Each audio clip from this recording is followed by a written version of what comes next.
Good morning. Welcome in to HURRDAT Sports Live here, presented by Centris Federal Credit Union here at HURRDAT Sports Bar and Grill. That's DB. I'm Ravi. Lulla.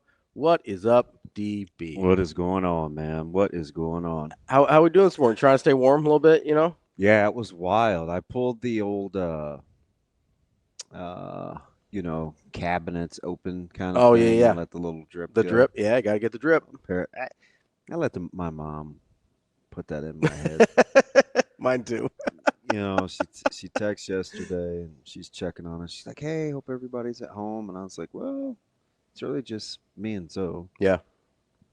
Jay was at school and well, Breeze was there. That counts, as you heard them fighting over what to do for breakfast. She's so mistreated. Really. It's tough out there. Yeah, all right. Going sausage and hash browns. Yeah, he was playing dumb. So I just, and it was weird because Biggie, my older dog, got up. Man, this dude is kind of up at like 220, 225. Mm-hmm.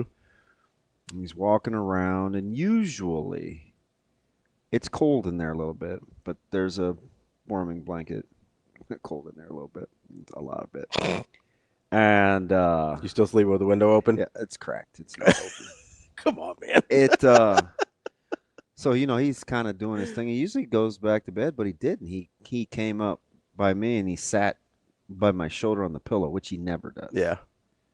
And so I grabbed my phone, I put it on him. I was like, "Oh fudge! I guess we're gonna go out." And dude went out and did his thing. Kind of walked around for a little bit. Yeah. I was like, if I have to go get him, it's not gonna be good. So I didn't go back to bed until like, I don't know, 3:45 maybe. Oof. I know. And he was only out there probably 5-6 minutes, but no. So it was 4 because my neighbor's garage was open. Yeah. And I know that they both leave right around the same time, and then I just chilled. So I feel like I've been up and at 'em for a minute. Because Anything you want to know about the weather? Because you have. I mean, you've been up for 3 hours Yeah, now. I went on a deep dive on salary cap issues, the NFL, the draft, who I like, who I don't like, who I think's gonna move. How bad will I laugh if Travis Hunter goes 1? That's about it. Who do you think is going to move? I don't know. If I'm Tennessee, I get out. I But who do you find that wants that pick?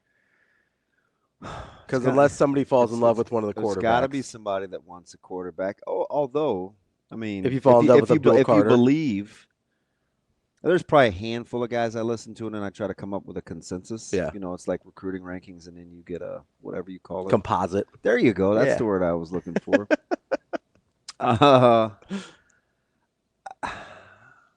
You could probably get both quarterbacks in 5, 6, 7, 8 range. Seems like it. So now I don't know how much I buy that. Now, what I do want to see is how well or how spectacular Abdul Carter is. Yeah, like how he tests. Yeah. Because if he gets super freaky. If his personal workouts and his, what he will or won't do at combines is off the chartish. Yeah. I mean, you may have to make a run. Yeah. Yeah. You may have to make a run at old AC. I don't totally believe. I mean, I've seen the same things you have. At first, a couple months ago, it was 1 and 3 or 1 and 2 with the quarterbacks. Yeah. They're kind of falling down the process a little bit. I don't totally buy that neither one of those guys is going 1. Just from history, we see somebody talks themselves into quarterbacks. We've seen a lot of quarterbacks kind of go earlier than they should. I think he went 11, but I remember sitting there watching Christian Ponder go, and I go, "What?" No, the Ponder Locker. There was one more bad one. Yeah, that Ponder Locker. He either went 7 or 11, and it was the 2011 draft. I think it was trashy. But Minnesota panicked. Yeah. Right. Everybody else went ahead of them, and I watch a lot of Florida State football. I go, that guy's not a first round. Did he still have that big bionic brace on his elbow? Yes, he did. Right. It looked like he was the Terminator. And then it happened again either the next year or the year after, I don't remember which, with E.J. Manuel. And I go, listen, that's a nice quarterback in college. That is not an NFL quarterback. What are we doing here? And every year they kind of talk themselves into these guys. So until day of, and I don't see one of those guys going 1, I just don't believe it. It's funny that the NFL so far hasn't had the problem, and they might. Because neither of these guys is Kenny Pickett. You know what I mean? Their history says he's not my problem anymore. He's still kind of your problem. You don't have a quarterback. Sure. Well, apparently, you guys don't have a third baseman either. Take those. Hey, we have 2 third basemen. Wow. We're just going to stack them at the hot corner. It's just funny. We were just talking about that, right? Yeah, last week. Because I was like, wait, who's going to play where? And we just assumed Devers going to play DH. He's like, yeah, no. He's like, no, I'm the third baseman. I'm a third baseman. And Alex Cora is like, yeah, those people aren't here anymore. They made you those promises. So anyway, the NFL hasn't had the problem, and I guess it's built on how the league is, right, with the cap, and it's a league that's supposed to be built on parity, right? That's why you have the first to worst all the time. It hasn't suffered from losing stars. So somehow they're managing being just okay at the top from a quarterback, or pretty good at the top from a quarterback standpoint, and just okay everywhere else. And listen, Shane, I'm not poking fun at the Raiders because, I mean, they're in purgatory, and I'm a Steelers fan. You think we're in much better shape? I mean, only because of the organization, not a quarterback, not a quarterback. Because of the rings. That's old. That's old, man. But the league has been able to function, like all these other. And I guess did baseball needed a boost with the whole steroid and McGuire Bonds thing? It was getting ready to hit a little low. And now in baseball, I wouldn't say it's back with a vengeance, but it's certainly back. It's star-studded. There's a lot of really good young players. Oh, yeah. Yeah. I don't know that their mainstream popularity is there yet, but in terms of quality and youth, yeah, I would agree. And I would say I think hockey bounced back from the early Bettman debacles and transitioning from some stars. They've got a nice crop of great young players now where the Ovies and the Crosbys can kind of pass the torch, and it's cool. NBA is the one that's in trouble right now, in my opinion, with their product. But which is ironic because they also have very good, very young players. Yeah. But this is, I mean, go ahead. Well, I'll tell you why I think the NBA is in trouble. Well, seems like there's one pretty big reason the NBA is in trouble. Well, I think there's 2. Number one, they're sort of going through the same thing baseball went through a few years ago, where the math has kind of broken the game a little bit. Yeah. And so we heard Zach talking about it yesterday, right? Part of the reason he likes college basketball is you can turn on a college basketball game. You're going to see 100 different styles. Multiple styles. Everybody in the NBA plays the exact same way. Just like 3-4 years ago, especially before they made some of the changes with the shift and the pitch clock and some things to make the game a little bit faster, more interesting, baseball was dealing with the same thing. It was a 3-outcome sport. Still is to a certain degree, but they've tried to fix some of that, right? And I think it's been better. Basketball is layups, dunks, 3-pointers, free throws. That's it. That's the whole game. And listen, I'm the guy that sits here and tells you talent-wise, skill level-wise, it's as good as the league's ever been. But product-wise, it's a hard argument to make. Yeah, and I won't – that's – okay. Let's just say I say, okay. I know you disagree with the talent a little bit, but that's – No, I wouldn't arm wrestle over that. But what I would say is the league kind of got caught from a money standpoint into these huge revenues. The luxury tax is at a thing where it's you have some revenue to spend. You save some money and you made some money with your television partners. But you're giving guaranteed money to a generation that doesn't seem to know or understand the magnitude of getting guaranteed money. I think it's or what's required of them I think it's a little deeper than just. I'm not going to go all Draymond Green, right? Because it's not like, everybody he was playing with and against was playing hard either, right? Draymond played hard and he does play hard, and so I'm not going to discount that, but when you have guys at the tail end of 40, like if you're not going to play in an All-Star game, just don't play. Yeah. Doesn't Right? have to be this mystery. Doesn't have to in. be this wait and then, not get dressed with your team and not take picture. Like that is lack of self-awareness. It's not understanding the game. Yeah. Right? So people don't like that.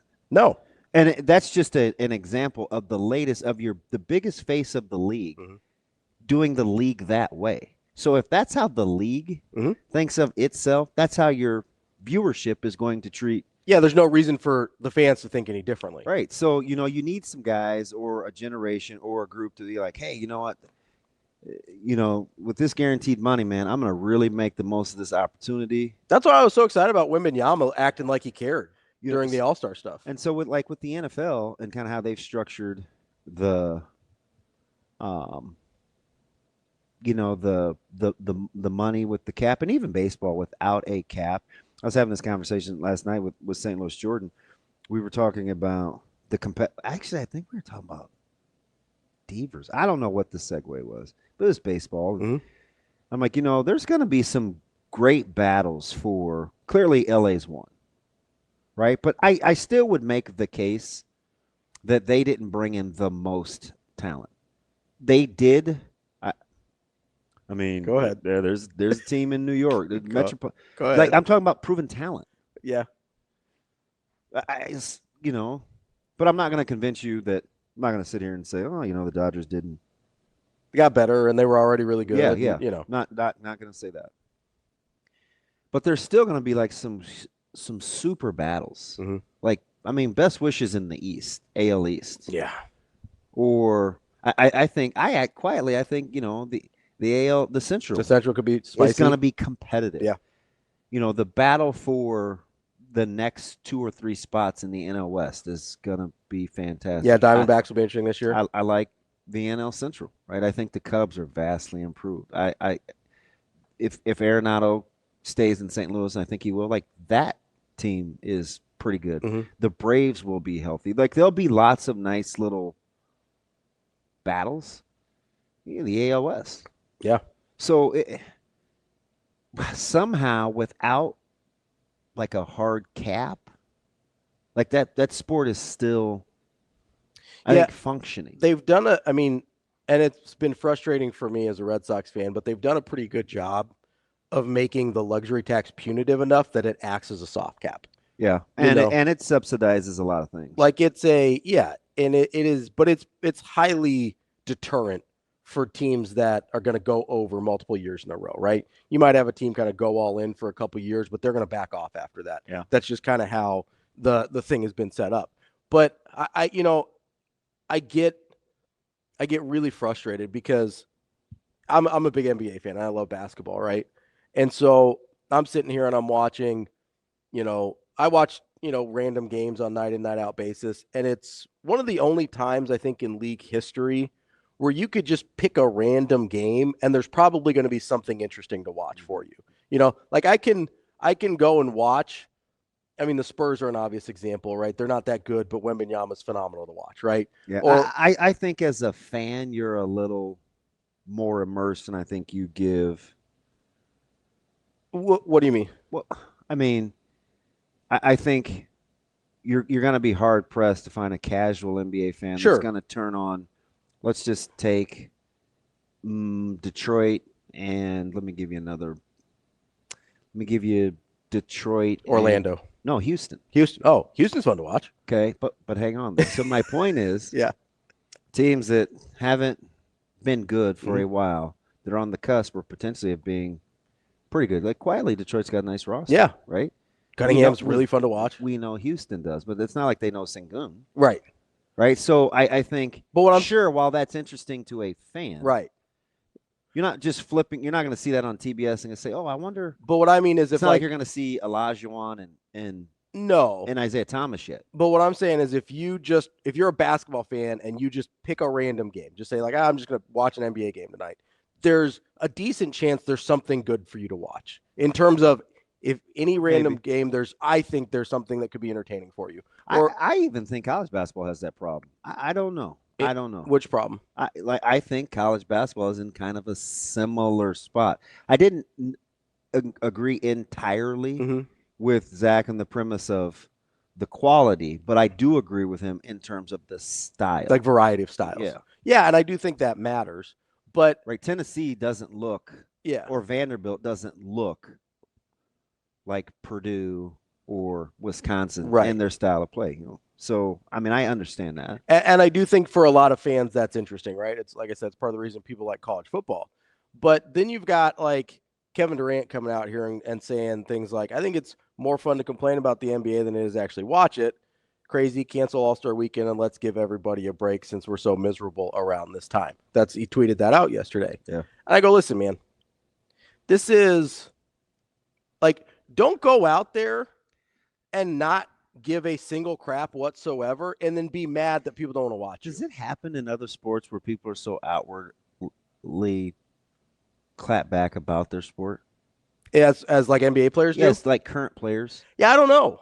I don't really see it. I don't think.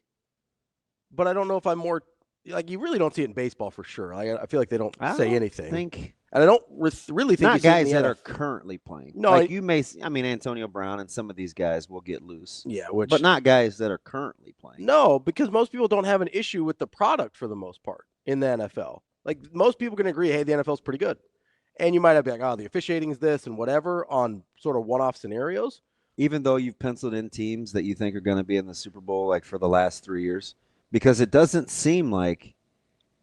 Yeah, but you still go like Kansas City still has to go through Buffalo and Baltimore, and now you've got people like the Chargers on the come up, like, and you've still got Joe Burrow who didn't even make the playoffs this year. Like, there's really good teams that you have to get along the way. Yeah. People assume that Mahomes is going to make it with Kansas City, but they also assumed he was going to beat Philadelphia, right? And he got his head beat in. Like that's the NFL puts out a pretty good product, even if you end up with some similar results. And there's a reason it's king. Yeah, and so you don't get a lot of that with the NFL. But I don't like you can't be here and watch the NBA All-Star festivities, which I think I'm one of like 4 people that actually did. 2 of them are on this stage right now, and sit there and go, "Oh yeah, that's a really good product." Although I'm gonna be honest, I'm probably as big a sports fan as across the board. Absolutely. And it took me, I think I realized Thursday or Wednesday that it was All-Star Weekend. Oh, I totally forgot about it. And do you know how I realized? How? Because I was looking for games, and there were none on the schedule. And so you're I was like, oh shoot, it must be All-Star Weekend. There's a break. Yeah.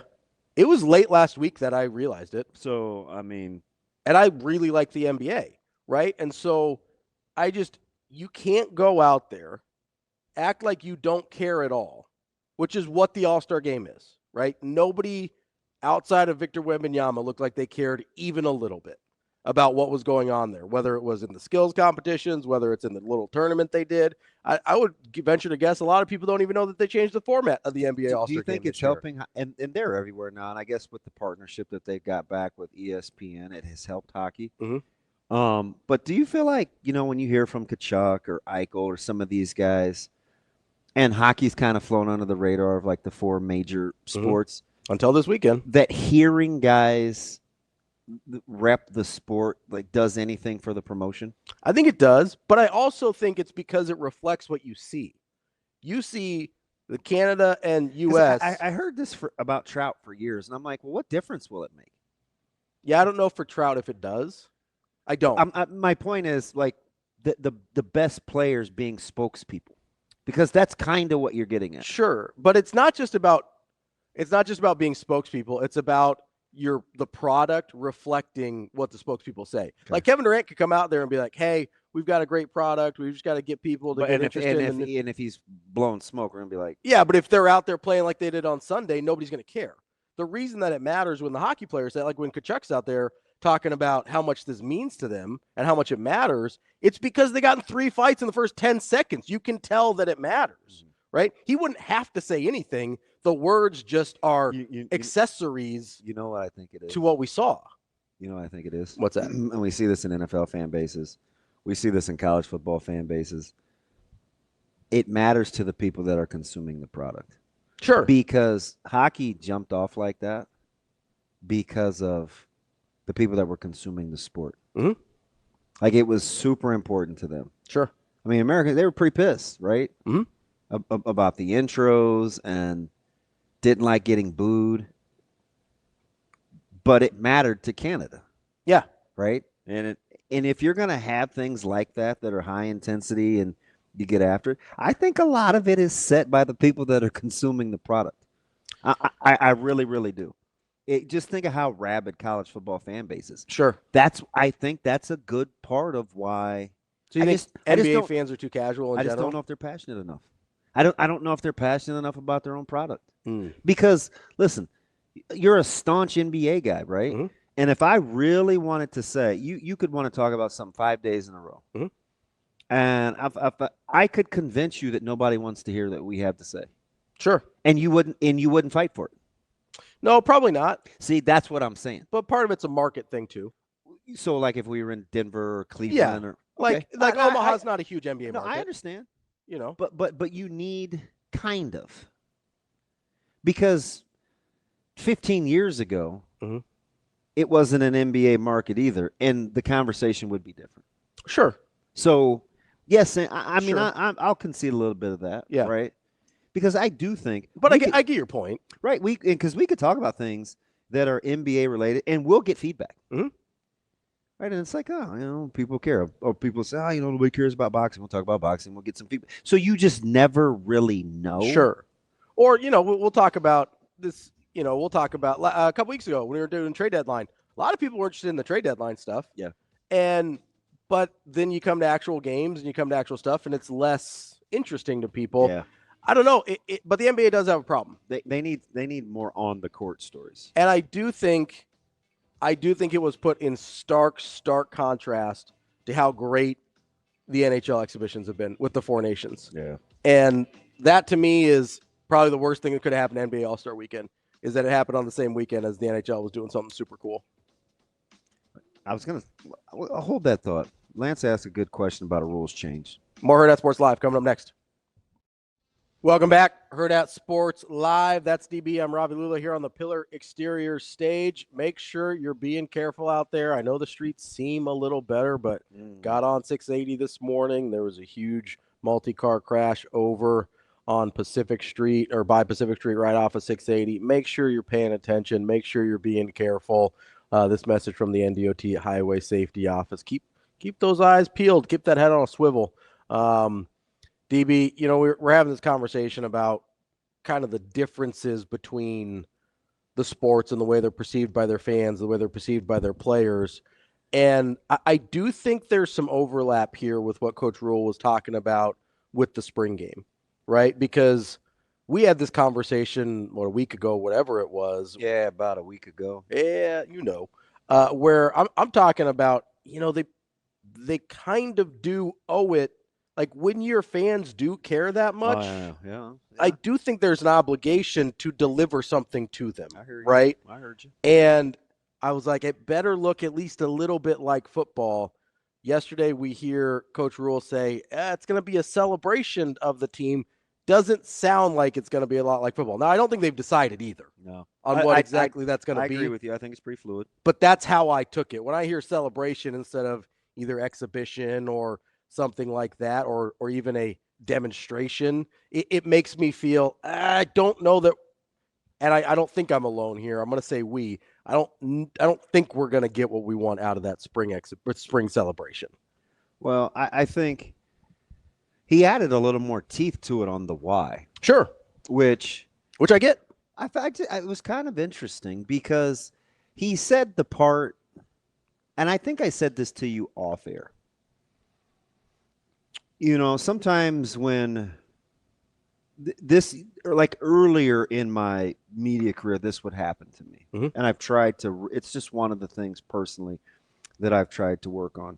Sometimes when I know something and no one else does, or not no one, but very few other people do, and I say something to the contrary of the general, I know I can run the risk of sounding like Just got contrarian. Just out there Just or for the sake of contrarian it. for the sake of it. Yeah. Right? So sometimes with more information, it's not always good.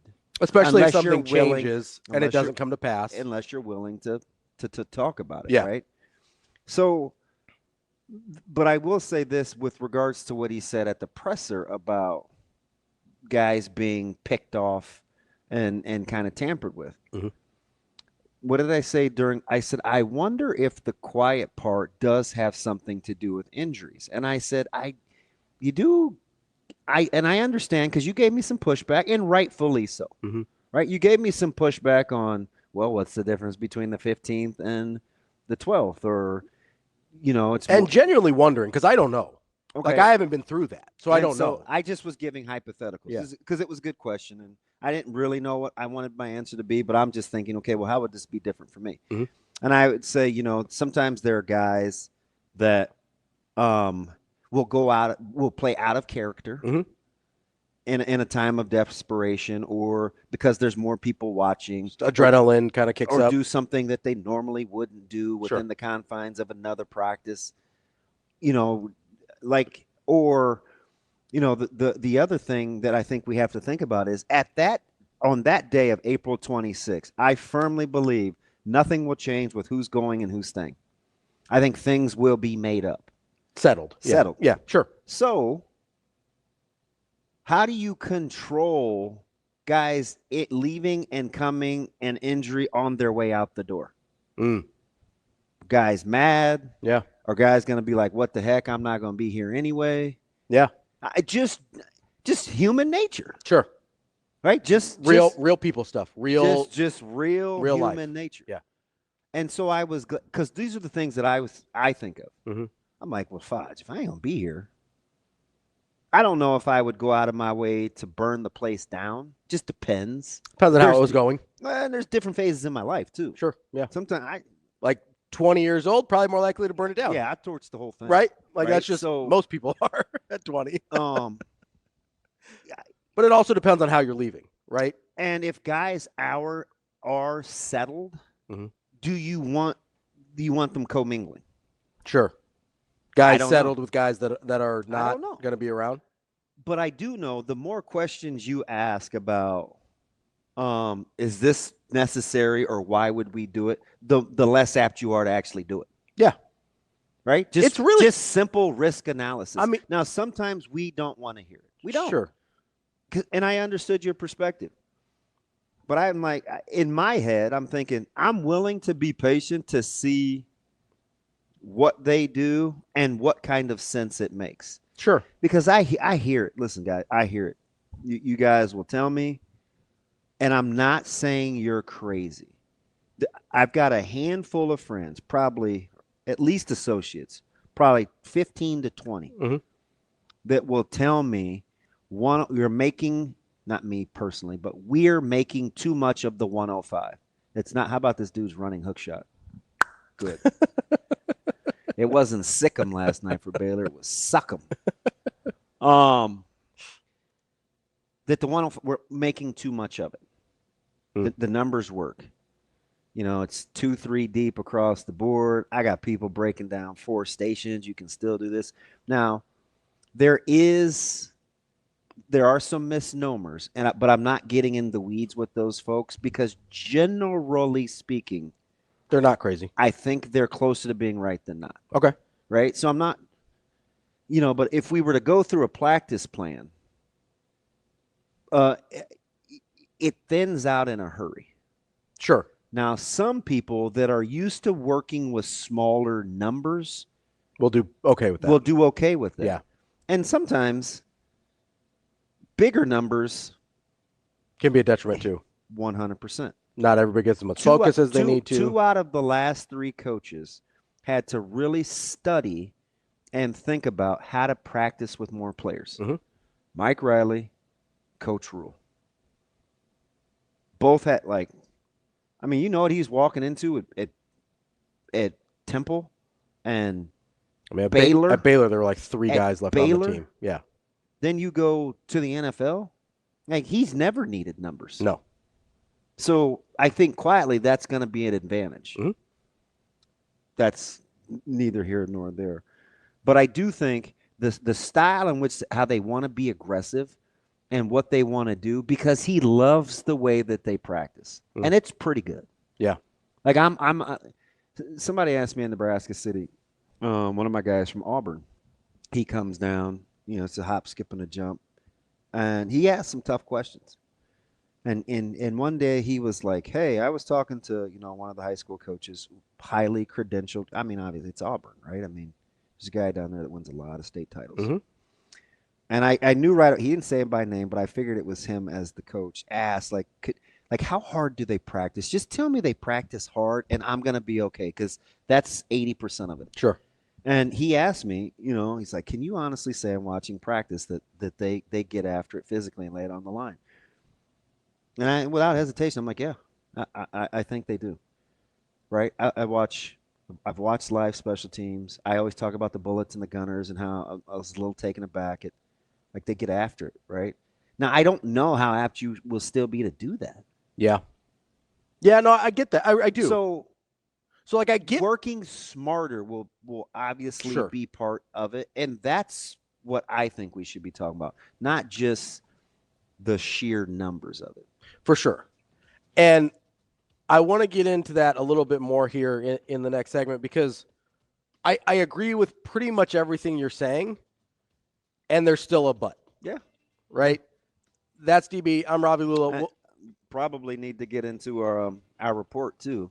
At least it was floated around about our running backs coach. That's DB. I'm Ravi Lulla. More HURRDAT Sports Live coming up next. Wrapping up hour number 1 here on HURRDAT Sports Live. That's DB. I'm Ravi Lulla here at HURRDAT Sports Bar and Grill. Some really interesting stuff there from Coach Rhule. We were talking about the spring game in kind of the last segment, and you brought up a lot of really good points. And Coach Rhule brought up a lot of really good points. And I agree with all of them. I agree with, you don't want people tampering with your players, and you don't want to put out, he said we're in the information business. You don't want to give it away for free. I totally get that.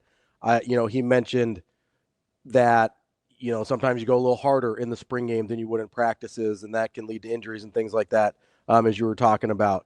You brought up a really good point with the roster management about, hey, if you know what's settled and where guys are, do you want those guys intermingling with players that are already, they have their spots on the team? And all of that can be true. And I think all that is true. But I still think you owe the fans something. And I think he acknowledged that.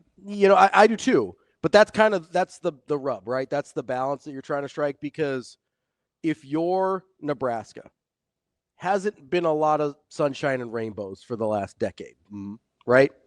And a lot of times we go like, oh, it's been 25 years. It's really been 10. It's really been about 10 years of not great football. Before that, it was better. There were some good years under Pelini. It's not, you get a 7-0 start under Riley. I'm not saying it was great, but it's better than, 10 years is the problem about. And you've asked a lot of your fans over the last 10 years, and over and over and over again, they have delivered. I mean, as far as I can tell, maybe there's some lapses in funding somewhere or another, but that doesn't seem to be the case. When Nebraska asks something of its fans, they come through. If that's the case, and if fans do want the spring game, I think you owe it to them, because there hasn't been a ton of results in the fall that have gone on to, I guess, reward that support. And I get it's not a linear thing. You say, hey, I pay this amount of money, I get this amount of wins. I get it doesn't work that way. But if you're not able to get those wins in the fall, and they haven't for a while, I think you owe it to the fans to give them whatever else you can to reward them from the support. And to me, the spring game's a pretty easy thing. If you're worried about tampering, don't put it on TV. I'm okay with that. Go ahead. Is there an opening? Okay. Two things. Sure. Number one, how many people, this is just thinking out loud, how many people that attend the spring game are going to be dead set on there actually being a game? That's one. Maybe we're over analyzing about what people want. I don't know. I think the bulk of the people that I talk to are indifferent about the actual game. Just give me something.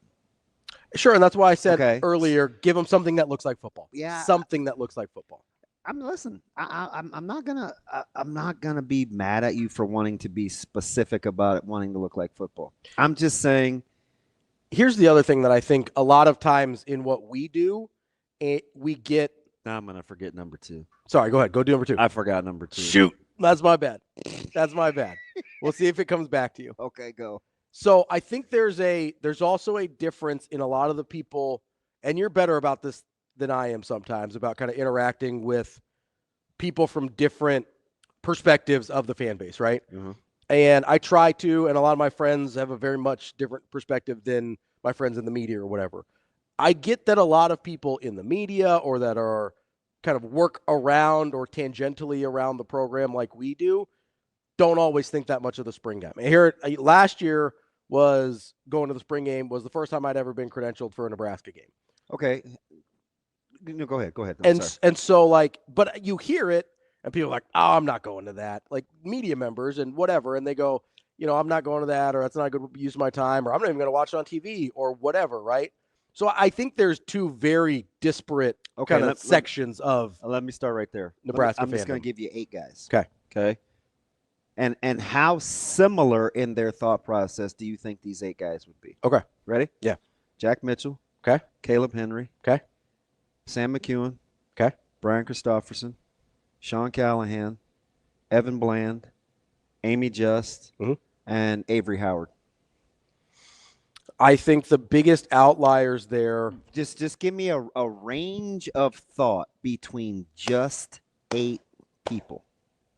I think the biggest outliers there are going to be Jack and Avery, because I think they care more about the program like a fan. Not that they're not very good at their jobs media-wise, because especially, we work with Avery. We know how great she is. But I think they care as much about the program as fans as they do about as their job. My point is, and I bet this would be true. Okay. The range in thought just between a random 8 people would be pretty wide. Imagine 55,000. Yeah. No, that's my point. I get that. But I guess my point is amongst and I'll go even bigger number, right? I mean, call it there's 2 million people in the state, basically. 1.5 million of them are diehard Nebraska fans, minimum, right? Yeah. Out of the 1.5 million, do you have 100,000 that would want to be there on April 26th to watch a spring football game? Like all things big, like just could snap their fingers and be there? Yeah. Yeah. Then you owe it to those 100,000 people. Yeah, but I don't know if they need it to look like football. I think they do. Okay. I think if you're going to – so here's the thing. And I don't even know how I got this far into the weeds. I think here's the thing. Mm-hmm.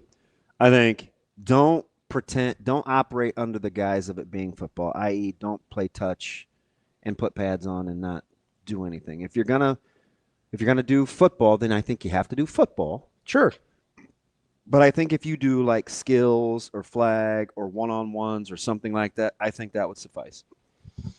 Yeah, I don't know where, to be totally honest, I don't know where the line is in terms of how much it has to look like football. Yeah. I don't want it to look like a fan day. I need it to be more than that. So what if it looked like 1890? I'm fine with that. I mean, I enjoyed that. You could easily get that. For sure, and I'm good with that. But that looked like football to me. I get it doesn't look like a game, but it looks like football. That looked like a fairly... That looked like practice. It looked like a practice. Right, but practice looks like football. To me, enough. I wonder if they would be willing to practice. But he brought up... So I didn't get... Okay, so this was the second point. Go ahead. Thank you. I don't know what you said that triggered it. Oh, it was the look like football. He brought up an interesting point that I think we don't think about. You have 2 new coordinators. Yeah. And you don't want to give anything away. Mm-hmm. I totally get that. I do. I didn't think anything about that. I get it. But when he said it, it was like... I think that matters more for John Butler. It matters. Well, with even Hoagie, like I think the one thing we're missing with him is Holgerson can play a lot of different ways. But I mean, he can run it with the cue. He can throw it around the yard. He can run it with his tailbacks. No, I get that. So, but he's been doing this for long enough time. If you really want to figure out, now you may not know exactly what he's going to do with Nebraska, but if you really want to figure out a general idea of what Holgerson's going to do, there's enough tape to figure it out, right? Yeah, sure. You might have to sift through a lot, but he's been doing this long enough that you could match, okay, this skill set sort of matches Dylan. You know what's interesting about that? What's that? As he told you at the tail end of the season, somebody asked him in the media what he wants this offense to look like, and he said, I'm going to get through the bowl game first. Ask me again closer to spring ball. Sure. I want to see what we have. I think I'm 100% sure he's being authentic with that. Oh, I agree. But I also think so even he doesn't know. No, but I also think he's going to fall back on his kind of repertoire of all he's done in his career. If it's entirely new, I'd be stunned. If it's kind of an amalgamation of things that he's done in the past, that would make sense to me based on his personnel. I would expect that. Yeah. But there's a much wider base of existing knowledge with what Holgorsen might do versus what John Butler will do as a defensive coordinator. I mean, that's fine if you're just comparing the two, but that's why I said it matters more for Butler to be not be No, seen. I understand, but that's kind of like the Hoiberg playing 20 minutes thing. Like if you want to get into 17 versus 20, you can. Sure. If your heart could just rest on the fact that, you know what, stylistically, we don't want to put any more out there than we have to because they really are fighting for every competitive advantage. There's clearly a couple of things that have happened, whether it's players or other coaches or guys leaving, that has him bothered about information. For sure. He's not just because he usually could give two poops, but something seems like something happened. There's a burr somewhere. We'll continue this more as we get into hour number 2 here on HURRDAT Sports Live. Kicking off hour number 2 here on HURRDAT Sports Live, presented by Centris Federal Credit Union. That's DB. I'm Ravi Lulla here at HURRDAT Sports Bar and Grill. Getting into the weeds here kind of on Coach Rhule's interview with Josh Pate yesterday and some of the topics we've been talking about in the last couple weeks, whether it's spring game, roster management. But we were getting after sort of what does it need to look like to appease the fan base. Maybe appease is the wrong word, but to please the fan base that has given the program quite a bit. Mm-hmm. And we've kind of gotten down to this, okay, well, how much does it need to look like football? And you asked me a question off the air, or on air first and then off air. Well, like, what if it looked like the 1890 practice in the fall? I'm totally good with that. That looks like football to me. I get it doesn't look like a football game. I want to, okay, pause. Mm-hmm. How do you think people felt after watching the 1890 practice? Anybody I talked to enjoyed it. Are you being serious? I am, yeah. So the sense that I got was that was it? Yeah, that wasn't my experience with people. Again, different. Well, I don't know. I sat with you for a good chunk of the time. Yeah, most of it. I think most of the practice, yeah. So you're talking about like after? Because you and I mean, we were kind of nerding out a little bit. Yeah. Because, we're watching different position groups and skill work and one-on-ones and all sorts of stuff. And we were one of the few media guys that were on the other end. Yeah, Everybody was on whatever, the good players' end. But it wasn't really the good players. No, it was more offensive. Yeah. Because we were watching a lot of linemen on our end, which that's where I fell in love with Keona Davis. But well, that's where I fell in love with Mackay. Yeah. And so I liked that a lot. And the people I talked to that were there. Do you think, will that satiate? So I got something different from that. Okay. But if you feel like in your sphere that would suffice, like I don't think there'd be anything wrong with that. And I'll give you two different perspectives. Yeah. Okay. So JB, that's my guy in KC. He said anything to get people to come to the stadium to have a game day atmosphere for young fans that might not normally make it to the stadium. Kids might be more engaged with mini games and drills. Now that's on the heels of Lance saying, and I think they're talking about the same group. Mm-hmm. He said the spring game will affect young fans the most. I agree. So I think Lance and JB, now coincidentally, they both have kids. Sure. And they're what I would call big fans. I famously do not have children, but the first Nebraska game I ever went to was a spring game. I think that's very common for young people in this state. And we've heard a lot of consternation and hand-wringing about the younger generation of Nebraska fans because of the struggles. I don't think you can afford to take away something that connects to the youth. I get it, but you know who that starts with? The parents. I get that. But you're going to make it harder for them, for their kids to be fans? I don't know. I don't know if that's harder. It is, because the spring game is a super affordable thing. It's still going to be shoot, it might be free. No, I get that. But I shouldn't even say that. If I'm not saying anything they haven't insinuated. I mean, Dannon said, hey, listen, we may charge, we may not. We don't know what the admission is. Like, you know, they may do you a solid. Sure. And I asked you, I said, would you eat the line item? Because you can make it up someplace else. Now, you typically don't want to just erase a line item. No, but if you're giving the fans something and you're trying to be like, hey, this is a good replacement, and you want to show people that for free, I get it. Now let me give you the counterpoint. Yeah. Okay. This is from Rayshawn, because this is like 100% full disclosure. He's talking how I would feel as a player. Okay. Now I'm going to give you the back end of I'm going to give you the ... after that. Okay. So Rayshawn says some of the players and their families expect to see some semblance of a game. The spring game has been a way for some overlooked players to really shine. Sure. Now I get that. Okay. I'm that dude. I'm like, watch the spring game in 95 and 96 and tell me I shouldn't be playing. That's how I feel. Sure. Right.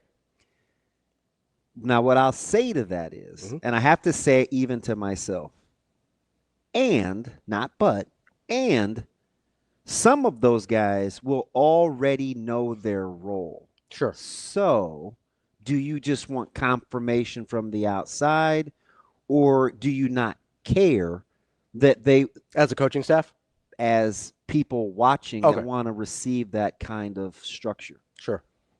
Do you care that they may already know their role? No, not necessarily. I understand spring practice or the spring game not being super useful from a football standpoint. Okay, because you really, as a fan, you want to move the program forward, right? You do. You have to next phase this thing. You got to go from 5 to 7 to the next phase. I get it, but can you support however that will look to the staff? Yes, but here's the thing. You going butter, Ann? This is a but, I think. Like not Sir Mix-a-Lot, but it is a but. Is hot take. It's kind of overrated. No, it's anyway. Only okay. Like it's anyway. It's mostly like it's funny, but it's not. No, Sir Mix-a-Lot is great. Zip it.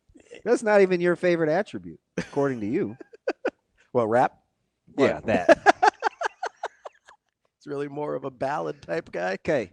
No, but here's the thing. So you're right. Can't you have a rap ballad? Yeah. Okay. Did you used to like Heavy D? Yeah, Heavy D was good. Heavy D sang a song that I like called "Don't You Know," and it was more a ballad. More ballad.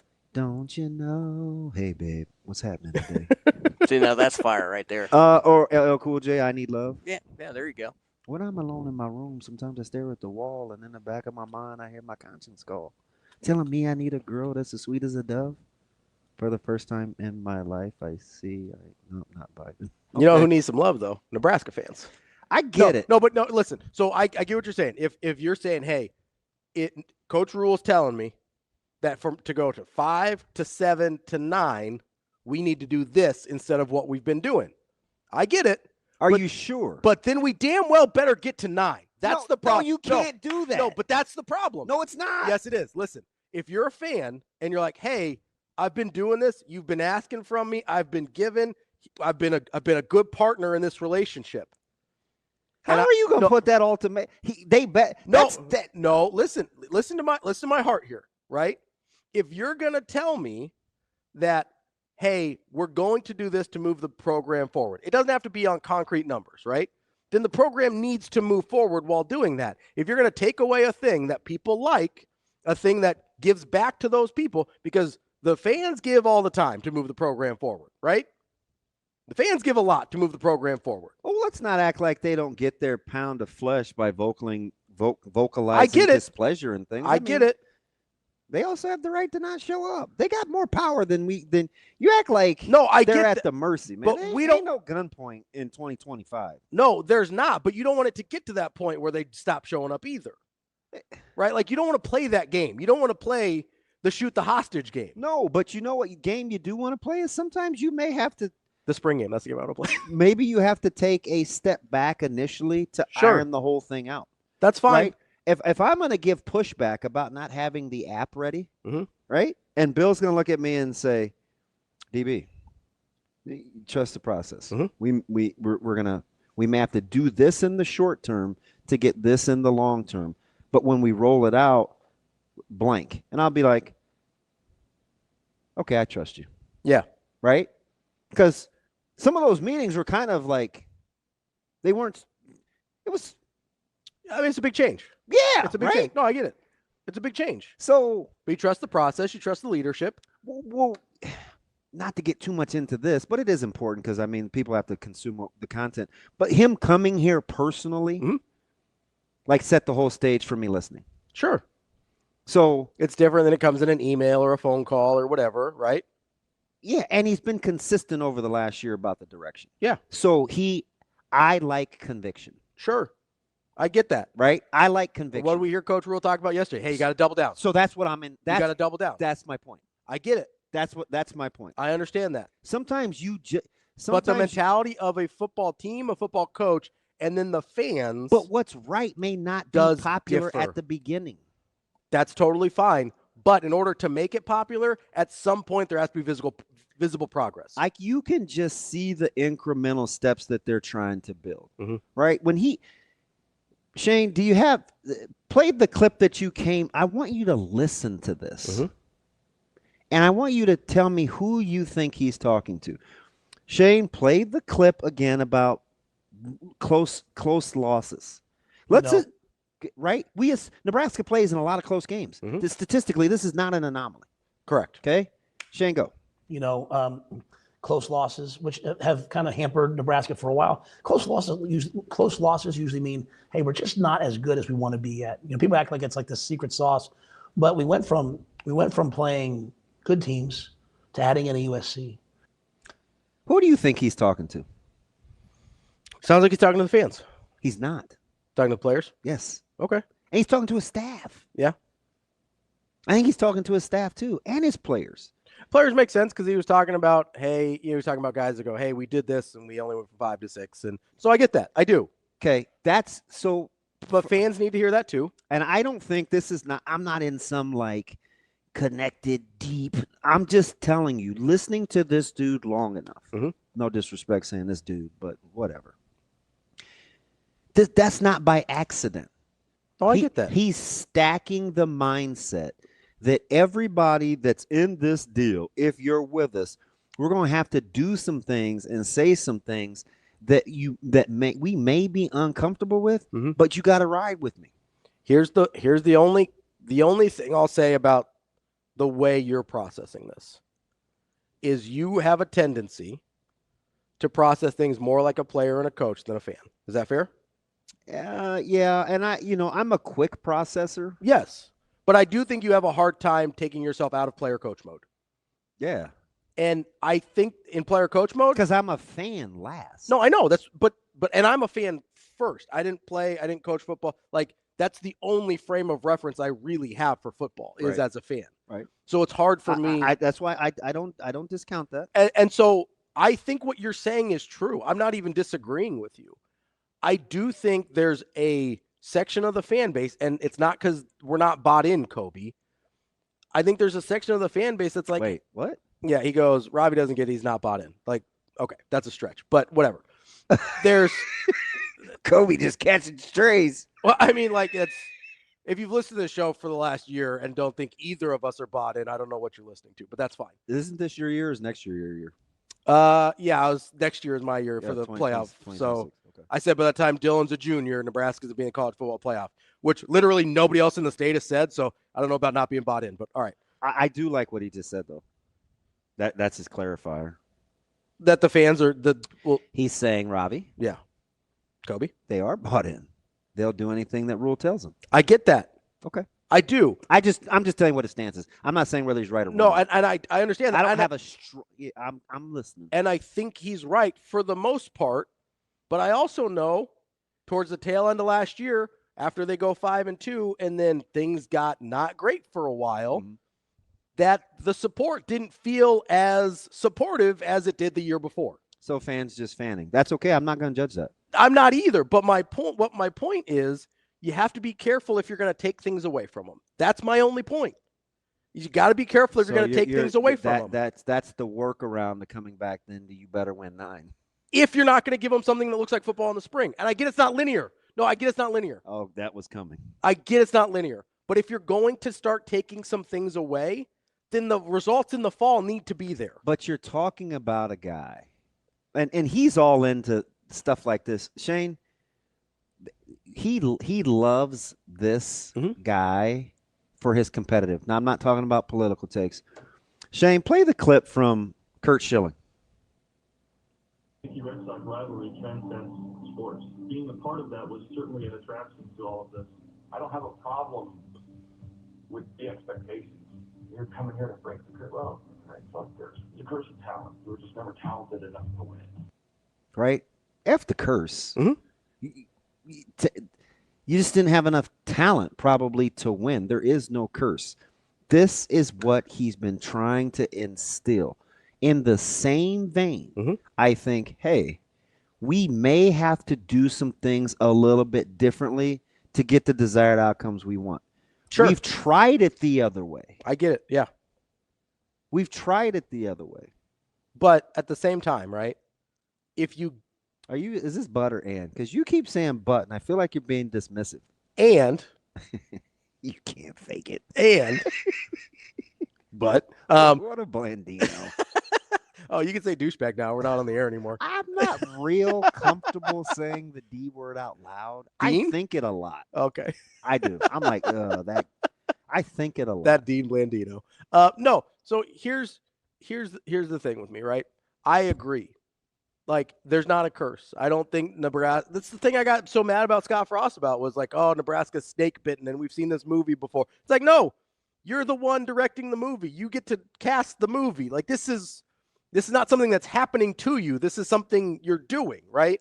I get that. I'm on board with that. It has largely been, I don't know that I would say it's a talent issue for Nebraska in a lot of the losses. In some of them it is. I think there's a lot of games Nebraska's been as talented or talented enough to win and just hasn't. Now, listen, you raise the talent level, you improve your chances. I get that. And I think he's going to up the ante for his staff. Sure. Like, and maybe that's part of the talent, too, is maybe the staff hasn't been talented enough in years past. I don't know. I get the sense, and this is right on the heels. Look at what your guy D. Lloyd said. I'll find it. Just span up about 5. He says, winning cures everything. Yeah. Ravi has a point, and it's needed. But I understand how not having a spring game takes the pressure off of coaches and players. Right? So, does that make sense? Yeah. So at the end of the day, it's like if you man, not to go all biblical, but like, let's say as a super devout Christian, right? You believe in the resurrection and being saved. It's like at the end of the day, real faith is just laying your head down at night and saying, because you said so. Sure. Like just real faith. Sure. Right. So I think, but he has to change the mindset first. It's not the physical thing. And he's had to, and I'm going to say this, and this is speculation. This is totally my opinion. And I'll use Deloitte as an example. When you lose good players like Jalen, okay, and you have to kind of quickly reload, and I assume that they've had conversations. Coach Rhule, the staff, Jalen's dad and Jalen, right? I'm just going to use this as a microcosm. So you have conversations. Hey, what's the issue? We'd like you to stay. What happened? Well, this, and this. I didn't like this. I do like this. Well, this is on your watch. Let's say, my kid had to pay the price for this, because let's not let's not kid ourselves, Mhm. right? The allowing of Coach McGuire to have as long a reign as he did impacted that wide receiver room. Sure. Right? Yeah. Regardless of what you think about his coaching prowess. For sure. It impacted that room from everything from a Nair, like Nair, Banks, Lloyd, Barney, Coleman. Yeah. Carter Nelson. Yeah. Like everybody's been impacted in some way, shape, or form to the good. So when people have those hard conversations with you, because he said it in the press conference. Yeah. Listen, parents, I will talk to you. You can talk to me. But you, at the end of the day, you better perform. You think parents that hear that or players that hear that or fans that hear that don't think that they're going to turn right around and throw that in his face and say, well, you need to hold yourself accountable too? Sure. And he's going to be like, I think he's going to say, oh, okay.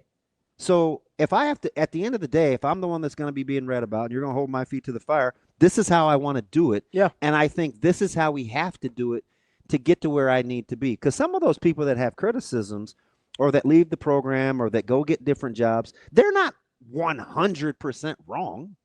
Yeah. Right? So he has to be able to eat the meat and spit out the bones. Okay, well, how do I get better? Like, what do I need to change? Right? And if I want to limit the variables, then I have to control what I can control because it's the same goddamn thing that I want to ask of my staff. Right? Like, I just get this. When I look at how hard he is on his staff right now and kind of what he's asking of them in terms to ramp up, there will be no excuses. He's gonna literally say, all right, fellas. Yeah. All right, fellas, listen, we've revamped. Like I had to eat some of these early hires. I got to start over. Some of these guys left. We're gone. That's behind us. Get out of the past. Let's move this thing forward. I think he's asking that of everybody.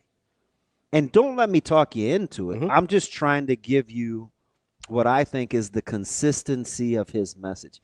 Because he's not going to sit here and tell you that everything he did from a staff standpoint to strategic, like he's just not going to tell you he batted 1,000. Sure. But he is going to say, okay, like, all right, well, where'd they have a point? Well, it's hard to move on from McGuire, right? It's hard to move on from Foley. Because you're talking about relationships. Sure. Right? It's hard to move on from a guy that he recruited from the time he was 17 years old. Yeah. In Knighton. It was hard for him to move on from Trev Alberts in that relationship or Ted Carter in that relationship. And he told me and I told you, well, he told Menor and me. He's like, listen, this is a transactional game. It's very difficult. You can't be so attached to things. It's very fluid. We have to move on and adjust. He told us the same thing in Big Ten Media Days. Right? Oh, yeah, he did. You can't be so emotional. Yeah. You can play with great emotion without being emotional. Right. Okay. I think the consistency in the message is what we're missing. So here's my only question. Just kind of where I'm at. To bring it all the way back to spring game, moving the program forward, all that, right? Does Nebraska win more games? Is there a version of Nebraska winning more games or being a better program by axing the spring game? I think I do. I do. So whatever positive you think that is it outweighed by giving up having 70,000, 60,000, whatever the number is, it's usually 50 plus at least, Nebraska fans in April for a recruiting weekend? Because that moves the program forward too. Like, can you weigh those things and say this one is worth sacrificing that? Yes. Okay. Because, well, here, let me tell you why. No, yeah, I'm listening. Because I think whatever the product is that you get on April 26th will suffice. Okay. And as long as it does, I'm fine. I think it will suffice. But I do think the overarching or the bigger picture is we've always done it. Like, don't you want them pushing? What do we love about Coach Hoiberg? Right? You just played Gavin Griffith. Pulling different levers. He's trying to figure out what works. I get that. So doing something different and thinking about things differently on the fly is kind of what you want. Sure. Now, I get it. it can come across sometimes as desperation, but I certainly don't get that sense here. No, my question isn't about desperation. It's about what does it cost you on the other side? On the other side of the coin, what does it cost you? And if Coach Rhule said we've analyzed the risk reward here, we think the reward's better, I can live with that. Yeah. But then I'm gonna want to see the reward at some point. Mm-hmm. Like that's just how life works. Yeah, I mean, there's no question, and I think, he started with his staff. Okay, he made necessary changes. Mm-hmm. You can make the case that they're better on paper than they were a year ago. And he knows that there's that certain amount of pressure on him, too. Mm-hmm. He's got to be better in game. Sure. They've got to be better in game. They've got to be better with clock management. They have to be better with sequential football.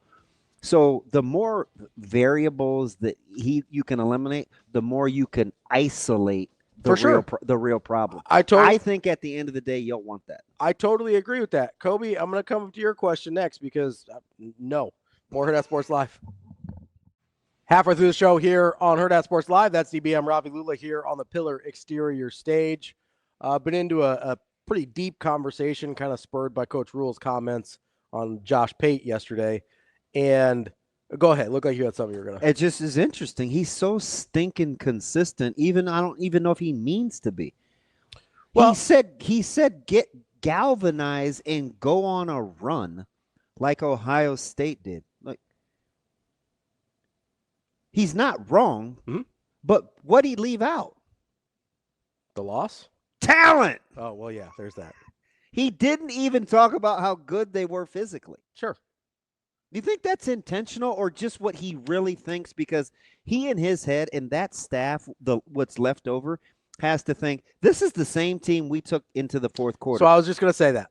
That's what he thinks. I was going to say, is it possible that he looks at, okay, we played with these guys for 3.5 quarters, longer than that, and he looked at it and he goes, they're not that much better than us.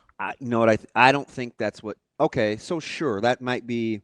Let's get. Maybe he wouldn't say it that way, but sure. Do you know what I think he thinks? The game, you need a certain baseline of good players, but the rest is the two things that I talked about. Sure. Which is because he probably looks at Michigan last year and goes, they weren't more talented than Ohio State last year either. I mean, right? I can't even give him credit for chess checkers, but I will, because I don't know if it's intentional, but I will give him credit for consistency. Shane, play the clip one more time. That clip again? Yeah. I think you're going to need tremendous leadership by guys in the locker room. Was one. To just keep staying focused and finding a way to get in the tournament. When I was in the NFL, two. The veteran coaches would always tell me, hey, just get in the tournament. Once we get in the tournament, who knows what can happen. I'll be interested to see next year, are they going to continue the home games? Are they going to do 2 rounds of home games? Like, to think you get a bye, but then you don't get to play at home, I mean, that makes no sense. You watch the NFL playoffs. And when we recruit kids from Texas and Georgia and Florida, and they come up and they enroll for the first week of spring, and it's 22 degrees, the best thing that always happens on that Sunday is there's an NFL playoff game, and it's usually the Chiefs or the Bills. And I say, hey, look at that, guys. We're just getting you ready for the league. Well, but I want those playoff games to happen in that weather. I want the benefit of hey, you win, and the games down the stretch in the regular season matter more if you're fighting for buys, but also fighting for home games, and those home games are in the weather. And then let the rounds after that be the bowl games. So I think it's a study of everything. People are going to try to say less is more. But it's hard to get into those. It's hard to get into those games. And so if you're a place like Nebraska, we can't think about anything else other than, hey, winning this week to get us one more week closer to getting into the CFP. And so once we get there, then we have to hopefully have a team that has the leadership and the resiliency to galvanize the way Ohio State did and go on a run. Okay. You talked about leadership, mm-hmm. Mental toughness, being galvanized, and home field. Mm-hmm. So those are all the things that I think are important to him that he thinks he can replicate that aren't talent specific. Sure. Then in the meantime, you try to get as many good players as you can. But I think, and he said something earlier about being smarter mm-hmm.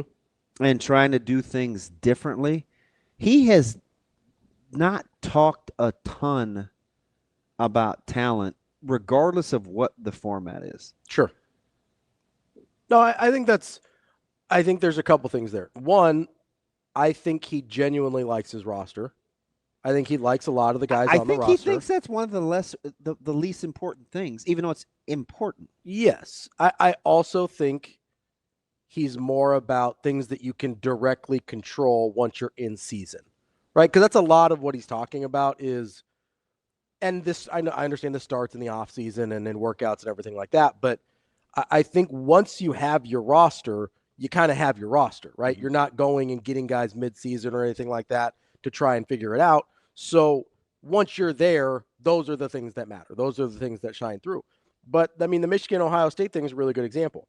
At any point over this 4-game losing streak, have you thought that Michigan's more talented than Ohio State? No. Right. Although, no, I'll just say no. It was closest last year, probably. I'll just say no. And that's not to say Michigan doesn't have very good talent, but I mean, you don't have to convince me, though, because I told you over the last 7 years, we have very few conversations about talent. yeah, Well, at the end of the day, I don't think that's been Nebraska's problem. I give you the checkbook example, right? Yeah. You look at your checkbook and you see where all the money goes, and that's really what's important to you. Yeah. When you look at the end at these games with Nebraska, how many times do we actually talk about the other team's talent? Not very much. Which means it can't be very important to us. Or we don't think it's the issue, right? So- and I tend to agree. Um, But I wanted to get back to something Kobe said here, right? I'm Because trying to figure out, why do people keep bringing? So, I don't know. I go ahead. You can ask Kobe, because I want to ask Captain why. I don't know if he and Game Dog are the same person or they're different people, but why do they keep bringing up Coach Rhule's win percentage? I think context matters in terms of jobs that you take, sure, and how you do within those jobs. I made this argument for Mike Leach not being in the College Football Hall of Fame. So you should just stop coaching, or less merit, or I don't know. Like, is he not good? I don't get that. So maybe that's a different discussion. Yeah, I don't, especially within this discussion, I'm not really sure what the context is. It's just I don't know, but okay. But I want to get back, because we're talking about spring game and the reasons not to do it and whatever. And Kobe says if tampering wasn't an issue in college football, then you'd be right. But any school can just offer a kid your roster more money and they leave, then your roster is screwed. Let me ask you this question. Me? Everybody. But you're the one sitting here, so sure. All right, Tim Miles. Everybody. Everybody. How many guys left Nebraska of consequence after the spring game last year? Everybody. I don't know. Probably not many. I can't think of anybody of consequence that would have played last year. Mm-hmm. So, and that was on TV. That's the example Coach Rhule has used a few times. He has used it as an example of, hey, our roster was poured over and it was on TV a million times and all this stuff. I don't think anybody of consequence left last year.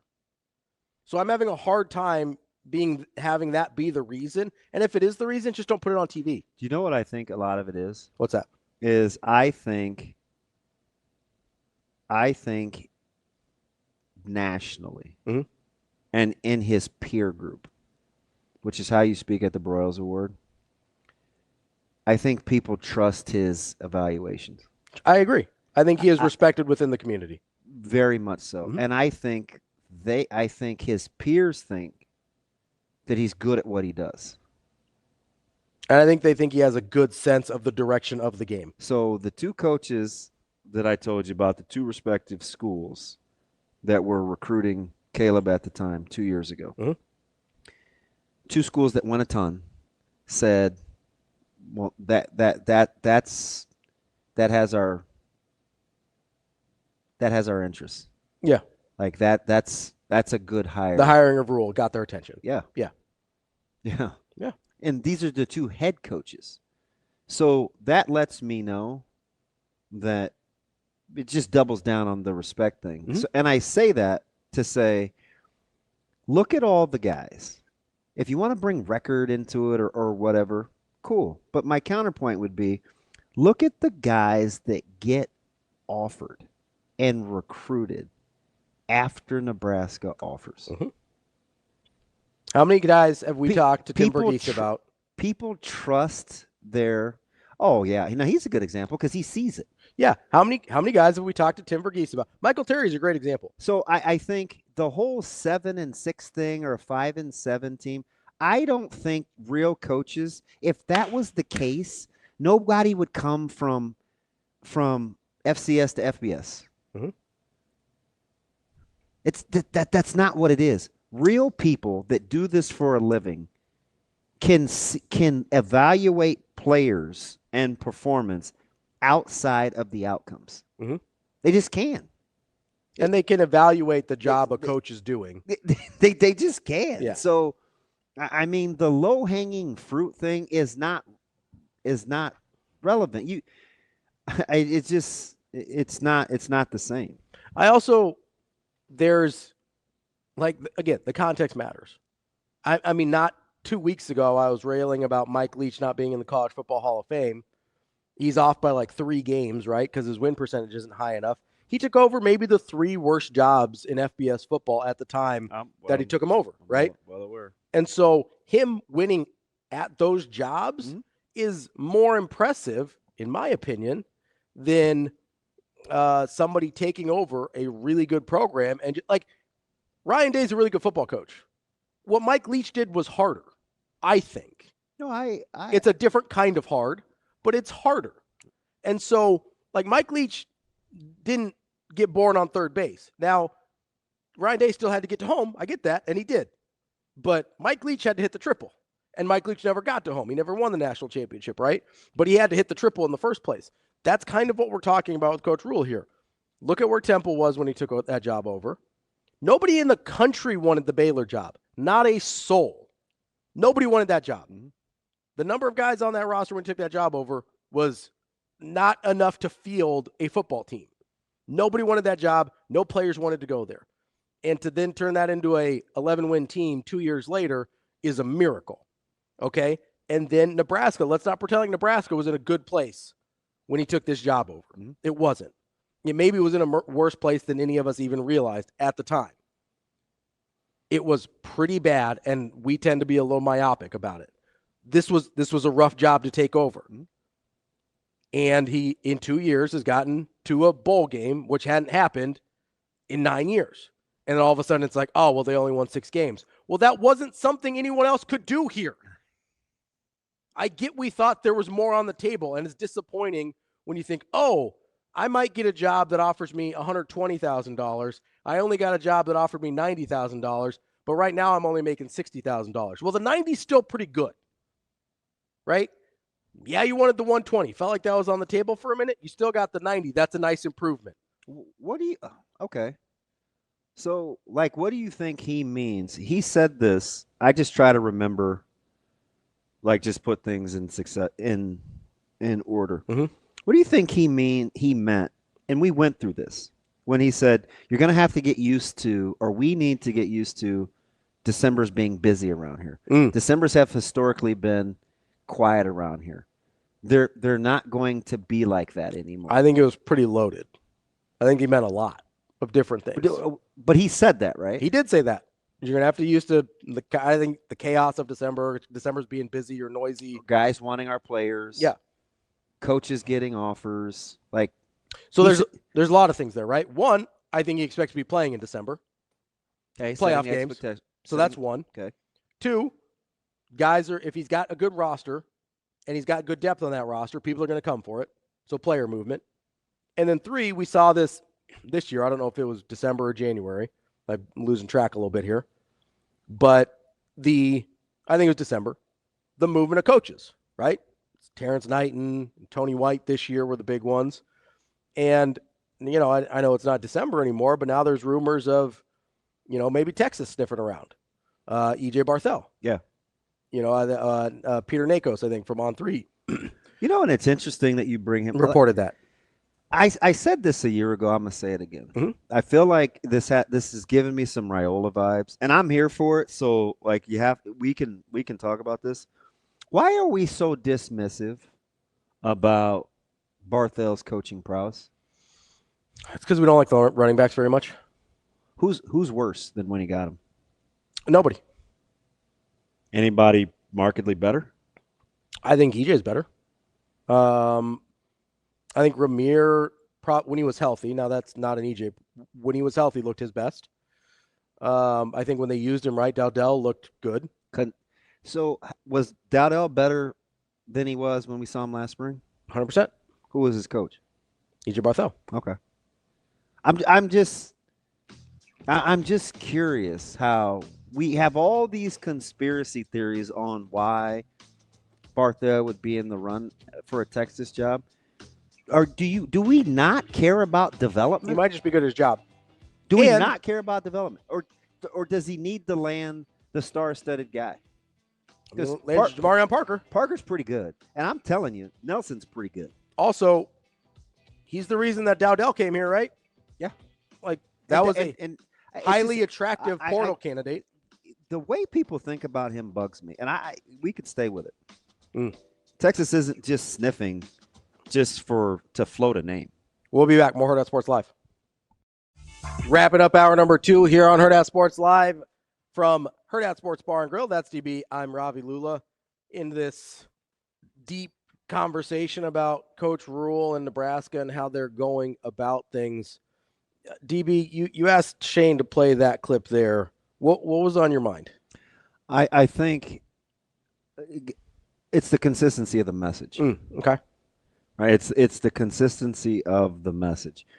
It's what he says. It's what he doesn't say. Every time he talks about direction, it's clear that he wants people to value this institution as much as he does. Mm-hmm. Doesn't matter if it's players. It doesn't matter if it's his coaching staff. It doesn't matter if it's the rest of the Big Ten or if it's the country. Mm-hmm. He wants people to see Nebraska the same way he does. And this is independent of the job that he's doing. He's starting with a premise. Hey, this is a great place to be. Mm-hmm. Hey, you can accomplish things here. Hey, get rid of the whole victimhood BS. Right? This school is capable of accomplishing some things. Mm-hmm. So I like the consistency of the message. And then the other thing that he said without saying, it's still about, there's this component of him, and I don't know if he's going to be too cute for his own good or not, but there's this part of him that's always trying to navigate the system ahead of change. Mm-hmm. He talks about working smarter. What did he say at the podium during Big Ten Media Days? Hey, you got to travel across multiple time zones, and rosters are going to look like this. I still think it's going to be about the staffs that work harder and work smarter. What did he say about, to get into the tournament, mm-hmm. right? You want to be cohesive and have good leadership and be galvanized. All the things that he talks about Nebraska either is or has, or it's not far-fetched to think that they're capable of doing. Yeah. Yeah. No, I think that's fair. And right? Like, it's honestly, it's one of the things I like most about Coach Rhule. And like if you can't get on board with that, yeah. And who knows if it'll work. But if you don't think like that and you aren't consistent, you don't have a chance. Yeah, then you don't even have a shot. And this is one of the things that I love about Coach Rhule is that he does seem to appreciate what Nebraska is and what Nebraska offers. And he can't be the only. It would be nice if other people like hopped on the potential board. That's why I got, and I know this is going back now, that's why I got so mad at Trev. That's why I got so mad at Trev, because he acted like he got it, and then he left for what seemed like no damn reason at all. Now, I get he had his reasons and like power struggles and whatever. But when you talk that way about a place, it's like people that talk that way about their spouse. They're like, oh, they say all these wonderful things, and then there's like a little road bump and they peace out, right? Like Trev talked about Nebraska like he was the loving husband, loving partner, loving spouse, and then they got in an argument, and he's like, I'm out of here, right? Coach Rhule is the guy like, hey, yeah, maybe we need to go to some marital counseling or whatever, but we're sticking this out. Yeah, we're gonna make this thing work. And so that's one of the things I love about Coach Rhule. He seems to appreciate this place as much as we do. And that's all I ever really want about people that represent our state and our universities. You can hear it the way he talks. Now, we'll see what value that is that brings in wins. But it all just backs up to he's not going to leave any stone unturned on how to get better. Can I make the argument that it matters a lot? That feeling that way about the place you're at matters a lot when it comes to wins? Yeah. Because there's been some guys here that didn't seem to love everything Nebraska was, right? Like I'm not just talking about a guy. Like there's been multiple guys here that didn't seem to love everything that Nebraska was and everything that came with being the head coach at Nebraska. You think that doesn't come off to players? Yeah. You think that doesn't come off to your staff? No, yeah. You think it certainly came off to fans? I have plenty tangible examples, right? You know what I mean? Like, maybe it's harder to recruit in-state when your in-state kids don't even think you want to be here. Yeah. Maybe it's harder to retain good coaches or hire good coaches. Or even on accident when you're talking and you address the podium, there's these subliminals about how hard it is here. Yeah. I don't know how subliminal that was. Well, some were better at it than others. Sure. Some were pretty direct. Some were better at the victimhood than others. Some were pretty direct about it. But if you're talking to a head coach or an assistant coach that is telling you how hard it is here, and not hard because we're making it hard because that's how you accomplish great things, is by going through the hard stuff, but it's hard just to exist here. Yeah. If you hear that all the time, I wouldn't want to come here. I wouldn't want to, if I was a player, I'd be like, oh, I guess I'll just go to Iowa, or I'll just go to Wisconsin, or I'll just go to Stanford. I just remember him telling Christian in Coach Samanji's office, and there were 7 guys in there. He's like, look, I get the trepidation of, are we going to win? Mm-hmm. But you know what makes winning a lot easier? Good players. I'm not going to say anything other than that. Like, you do what you have to do. But, like, that's my pitch. Yeah. And I was like, damn. It was awkward. Yeah. SCJ, it was awkward. Sure. Just 45 seconds of silence. It was miserable. I was like, oh, shoot, he ain't coming here. I'll tell you that. A couple months later, signing on the dotted It line. was a lot longer than that. I mean, I had to look at some Oklahoma gloves on his hands at practice a couple days, but he's consistent in the message. You think Brent Venables loves being at Oklahoma right now? No, it's a little dicey out there, But that's. I'm telling you, the next. You asked if the players could see it. I guarantee you, this time spent right now, when they're not always with the players, this is about staff development. Mm-hmm. I just know it's like this is about staff development. Brad's there now. Addison is there full time. DeKeel is there. Like, this is about staff development. And for, the Holgersons and the Phil Snows and the Butlers, it will be important for them. And Dana and Phil probably have it already in their DNA to not be enamored by where you are. Sure. But it will be like, that's number one, to get that out of them. Sure. Get it out of your system. This ain't Disney World. Because I'm telling you, it gets everybody. It's kind of a fine line, though, right? Because it gets everybody. He was talking about some of the transfers coming in with in that interview, right? And he goes, "Oh, you get 21 meals a week?" Yeah. Like, there is some of it that is practical and does make you better. Yeah, but guess what though? Everybody gets tired of eating there. No, I get that.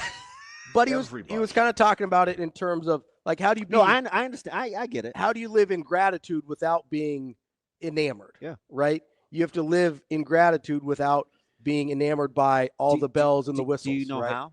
How? Stay in the moment. Yeah. That's real gratitude, right? It's when self-awareness meets, where am I? Yeah. Well, it's the self-awareness that's key. It's right. It's when it's that, like, that's gratitude. And how did he describe it a couple weeks ago when he was talking? He's like, I don't want you to come and thank me. I want you to come and work your ass off. That's how you show you're grateful. Yeah. He's the worst. And going all he can't even take a compliment. It's the absolute worst. Everybody knows those people, right? They just deflect. Yeah. They'll move on. Oh, wasn't that big? Yeah, or it's not even that. Yeah. He'll move. He won't even. It just move on. He won't even acknowledge it. Let's just move on. So when you have people like that, it's just basically they're just on to the next conquer. Mm-hmm. right? You just keep going. He's just not. He's not. He's just not happy with kind of the performances in crunch time, man, or timeout here. And he was better in year 2 than in year 1 with clock management. Sure, better in year 2 than year 1. But he'll tell you, listen, we got work to do situationally. Like, we need to practice those situations. I also think having an OC that's been a long time head coach helps a lot. That's going to be part of it because there won't be as much dialoguing situationally. They will a little, is it more quickly or quicker? More quickly be on the same page. So there won't be and hopefully, like real finite, you're better situationally with some of your groups, and that will breed a level of comfort where you don't have to overthink it. Yeah. Can I make a 43-yard field goal? Can I make a 47-yard field goal? Can we execute in a 2-minute? Can I punt from my own 8? That would be helpful. Like, when you can do that and not have to overthink it. Your in-game management because a lot better. He told on himself with the special teams. We just didn't want to hear it. Yeah. We were like, oh, man, how can you just dumb this down to long snapping? But he said, in context, listen, when you can't get those basic mechanics right, everything else you just overthink everything else. Right? So he wasn't letting his guys off the hook. He's just telling you, like, when you can't stop a little leak, you worry about everything else that's going on. Yeah, you think the whole house might flood. That's DB. I'm Ravi. Lulla, more HURRDAT Sports Live coming up next. We're back here, HURRDAT Sports Live, presented by Centrus Federal Credit Union. No matter what you're looking for in a financial institution, Centrus Federal Credit Union has you covered. Whether it's checking and savings, auto loans, mortgages, refinancing, whatever it is, get to centrusfcu.org, talk to one of their experts, and they can help guide you through your financial needs. They're federally insured by NCUA. That's centrusfcu.org. A couple interesting thoughts here on the YouTube page. Our guy Rashawn says, EJ Barthel is a great teacher and knows talent, and I pray he gets his flowers. I hope so too. He's in the thick of it. I would say he would know more than just about anyone. I don't get it. It's kind of aggravating. I listen to local media. It's almost like I don't know. I don't know if it comes from the fans first, but whatever. But we're just really dismissive of the job that he's done. So I don't know if we want it to be more electric, but he can only start with what he has. Sure. I think a lot of it is, and this is I was mad at you. I'm like, well, you mad? Well, I said the running backs were just fine. We argued about that for 2 months in the preseason, and I'm like, and I was right. No, you weren't. Not even remotely. Listen, the group, actually, I think I have a clip from it. Well, first of all, you're correct. Thank you. That's never. I definitely wasn't talking to you. Must have had a guest host that day. Wow. First of all, you're correct. I might have been talking to myself again when I was doing that. No, it's I think two things can be true at the same time. I cannot be in love with the group of backs that they have had the last couple years. You people want like Quinshon Judkins or I mean, it would be nice, yeah. Okay. That'd be pretty cool. 12 of those teams out there. And I would like to be one of them. Is that all right? Yeah. In the meantime, I cannot be in love with the room and also say I think he's done a good job with them. Right? Like, I think everybody's significantly better than when he got him. That's how I feel. I feel the same way about Donovan Raiola. Now, he gets more flowers now. It's still like pulling teeth. But now he gets more than Barthel does, but especially early, I would go kind of spot by spot. I'd be like, okay, is this guy better than you thought he was? Like Bryce Benhart, we wanted to drive to the airport. Like, let's be honest. Yeah. And this is not on the heels of a Texas report from NACOS, but who's gotten worse? Mm-hmm. Yeah. Hot Danger makes you a point. He says the fans want him to pick one running back and ride him for 1,500 yards. That's not how it works anymore, but that's what they seem to want. Yeah. And I think that's what – I think that's pretty close. I think he's spot on. Yeah, I think that's close. Because that's what made me – you're like, well, yeah, maybe as a group. And it wasn't just you. It was everybody. And I'm like, you guys, Like what? Like are they productive when called upon? Right now, that's not to say, Mhm. it's not to say that we didn't watch Dowdell like get in the open field and want him to make a guy miss. Yeah. Right. I understand that. Yeah. But I also understand what a guy was where I saw him a year ago versus where he's gotten. Some guys just aren't who we want them to be. I think but it doesn't mean that they aren't they haven't gotten better. They're not being developed. So I think that's the big thing is they're just not who we want them to be. And so we blame that on the running backs coach, or we blame it on whatever, right? But I think here's the overarching issue, and I put myself in Like this. just get off it. He's a better, and again, if you don't like the way that he coaches or he's not who we want him to be, let's say you're 100% spot on. Just name me another position group where you think the guys have gotten better. I mean, I would say offensive line. I think they've consistently gotten better. Okay, under Rhule. we give Coach Rhule a couple Gerber daisies. We don't really give him a bouquet. No, we're not ready. We're getting there. That. We're getting there. Yeah. But it's taken a while. It's been pulling teeth a little bit. Give me another position. I would have said Knighton before he left. I thought the defensive line got better. Okay, but he's gone now. Can I ask something? Sure. Did you feel that way about the disappearances of like Cam Lenhart or? No, it was mostly about the improvement of Ty and Nash. Okay. From what they were before this coaching staff. I'm just telling you, there's only one guy out that all of his guys are better. Sure. No, I'll buy that. There's only one. I don't even know. I don't even know if you could. I don't even know if you could debate that. I would maybe. Who's gotten worse on the offensive line? I would maybe push on Rhule a little bit. No, but he's seen in a different light, though. He is. But I'm just talking. If we're talking about what the answer to the question is, I'll take Dvorak. I'll take Butler. Just give me anyone. Mm-hmm. No, that's fair. I think that he is certainly not viewed the way he probably should be. It's safe to say it's a you guys problem. But here's I think the big issue with, and I include myself in this, with fans that are trying to evaluate coaches, especially at position groups where we don't necessarily understand what's happening if the raw numbers don't show up, right? Is we don't always know what goes into making a coach good or bad in that situation, right? Like if I don't have a running back or a wide receiver is a good example of this too. If I've got a wide receivers coach that maybe I don't have a great passing offense, I can't tell you if that guy's good or not. I really can't, because in the sense of if I don't have a good passing offense, so nobody's putting up good numbers, I can be like, oh, I kind of like this guy or his talent, or he brought in some nice players, but I can't tell you if they're executing the way he's teaching it. Do you feel like you have a good baseline? I think to a certain degree, but I think it's hard when you're not in practice, so you don't know how it's being taught, and then the results don't show up. You want to go rapid fire? Sure. Ready? Yeah. I'll give you a guy you say better or worse. Okay. Ready? On players? I'm not going to tell you. Okay. Yeah, they're going to be players. Okay. I'm going to tell you you're better at this than you think. Ready? Okay. Banks. Banks got better. Nair. Worse.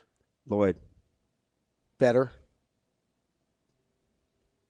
Which season? So you're talking about the whole picture? I'm talking about the duration of his career. I would say he got worse. Bonner. Inconclusive. We never see him. Okay. So that's part of it. He has performed worse than I think he is as a player. Okay. So you did that super rapid fire. Yeah. Those were all receivers. Yeah. Okay. Would you put your wide receiver coach and the group of guys that have gotten better? I would say not good enough. Okay. Yeah. You're better at it than you think. Sure, but I mean, like, if you want to get like real in the weeds on, okay, is he running this route correctly? I don't know if we need to get into the weeds. That's 20 minutes versus 17 thing. That's fine.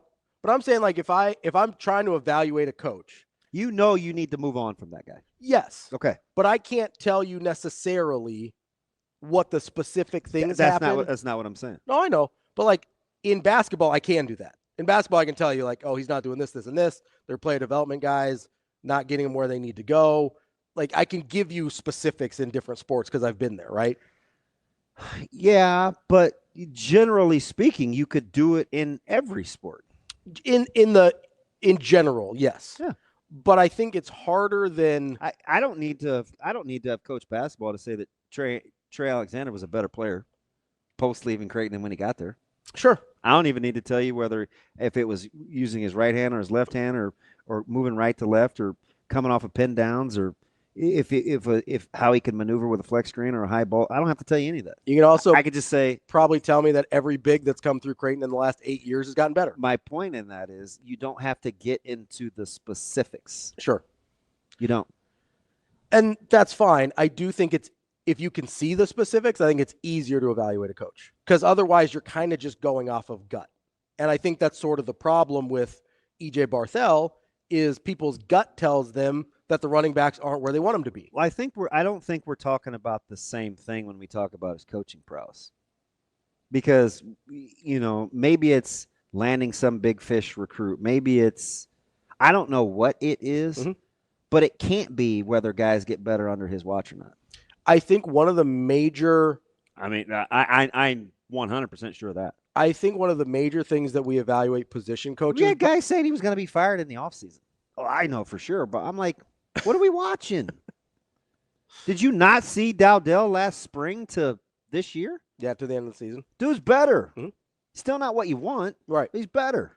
So I think with position coaches, EJ looked pretty good. yeah, Emmett Johnson looked really good. Yeah. I think one of the things we do with position coaches, because we don't necessarily have great prowess on it, is you go almost exclusively by how they recruit, right? That's a lot of what was done with Mickey Joseph, right? Is we look at him and go, hey, one of the best wide receiver coaches in the country when he came to Nebraska. And then the accolades were, look at all these guys he recruited. Look at all these guys that made the NFL. I don't know that we always have a great sense if we can't point to a laundry list of 4 and 5 stars. And that doesn't mean the guy's not a good coach, or it doesn't mean that Jamarian Parker's not a really good player, or it doesn't mean that getting Dowdell wasn't a huge coup out of the portal because everybody wanted that guy coming out of Oregon, right? But if we can't point to a list of guys and say, oh, look who he's brought in, I think we struggle with evaluating position coaches properly. Okay, so how much do you think that coincides with when we're watching something, needing the opportunities for a real evaluation? I think that's a big part of it. Okay, so when I would tell you, I said, the weird thing about EJ is like he's kind of the one coach that every time I talk to him, it's always he wants more for his position group. Right? Sure. He'd say, let us get More rid of him opportunities. or feed us or something like it was always something, right? I was like, man, that dude just kind of stays edgy. Like maybe that's just his personality. Yeah. And I'd be like, yeah, that guy could definitely coach me, right? Because he wants us to always be ready. Kind of advocating for you. Always. Yeah. Always. And I told you this this was privately just between me and you because we were talking about coaches' different personality. Yeah. He's the same coach that was coaching those guys from Sat to Holgerson. Same guy. Yep. They look different. The group looked different. How? Dramatically. But why? Because they did different opportunities. Okay. So that matters too It does. with evaluations. Can I bring up one more thing that I think people had an issue Don't you with? think that's No, important? it 100% matters. Okay. Well, I mean, again, not to bring everything back to Donnie Raiola, but how did the line look with Whipple versus how it looked the next year when people were more on the same page? Like it was dramatically different, right? Yeah. And a lot of the same guys, and it looked dramatically different. I think the other thing people will knock Barthel on, and I don't know if I genuinely don't know if this was his decision or not. I don't think they loved the running back rotation. I think they didn't love the way guys were getting carries. I don't know what you want me to say to that. Except I'm trying to give you. That's not a good enough reason to have that be an indictment of a guy. That's fine. I'm trying to tell you, you asked why people didn't love him. I'm giving you the reasons that I've heard. How many bell cow backfields are there in the country? Not a lot. I mean, even Judkins splitting carries with Henderson, right? I mean, it's hard. And those guys don't really exist. Not really. There's like a handful like in the country anymore. But even in the NFL, you don't really see it. It was hard. You've got Derrick Henry and Saquon, and that's you got by. about it. You got by in a year without really having a position group, and you could maybe say the same thing about quarterbacks. Did you like Dylan at the beginning or the end? It's not as linear. It's not because it was kind of a up and down. And competition was different. Competition was different, and So was his health. play calling was different. Okay, now, just like mechanics and things like that, that's a guy that you look at and you're like, oh, there's plenty of room for growth and development. Nobody wants to say that out loud, but you are free. You are now free to think that way because your coach said the exact same thing a month ago at his press conference. The next step into making this his offense is this, and this, right? So when you can hold your best players accountable, potentially your best players accountable, the offense can only get better. Sure. Like, it has no choice if you start there. Yeah. But you can't be afraid to do it, right? Yeah. He blew out one of his coach, a wide receiver coach that he clearly didn't feel like was getting the job done. We can argue whether it was too late, too soon, too whatever. Fact of the matter is, he moved on. He had an offensive coordinator that he's ridden with for a long time. He moved on. He had a special teams coach that he's ridden with for a long time. He moved on. So at the end of the day, I think just from sheer process of elimination, they've got to get better. Yeah, no, I don't disagree. They've got to get better. I don't disagree. I'm just you asked for what people's issues were with EJ Barthel, not Emma Johnson, and whether they're valid or not, I think that's what they were. So let me ask you another thing. Yeah. Do you want Nebraska to be in a position where other staffs around the country come get them? That other staffs want their coaches? Yeah. It's better than the alternative. Better get used to it. It's better than the alternative. It's kind of like this off-season champion thing that people always talk about. And they're like, oh, well, here we go again, Nebraska off-season champions. You got to stop talking to those people. They make you dumber. It's better than the alternative. No, I know. Like what? You want them to lose the offseason? Listen. You want them to not have good moves in the offseason? The empty can rattles the loudest. You just got to move on from those people. But that's what I mean with you want other staffs you know where to desire your coaches. But you know where you got to be careful? Right. As you told me that Nebraska better win 9. Right? So I said if we're going to take things away from the fans, the only thing left to give them is wins. You just got to be a better team. Yes. Saying a specific number wasn't what I meant. You got to be better this year than you were last year. Yes. If you're going to take some things away, you got to give something back. The only thing to give back is wins.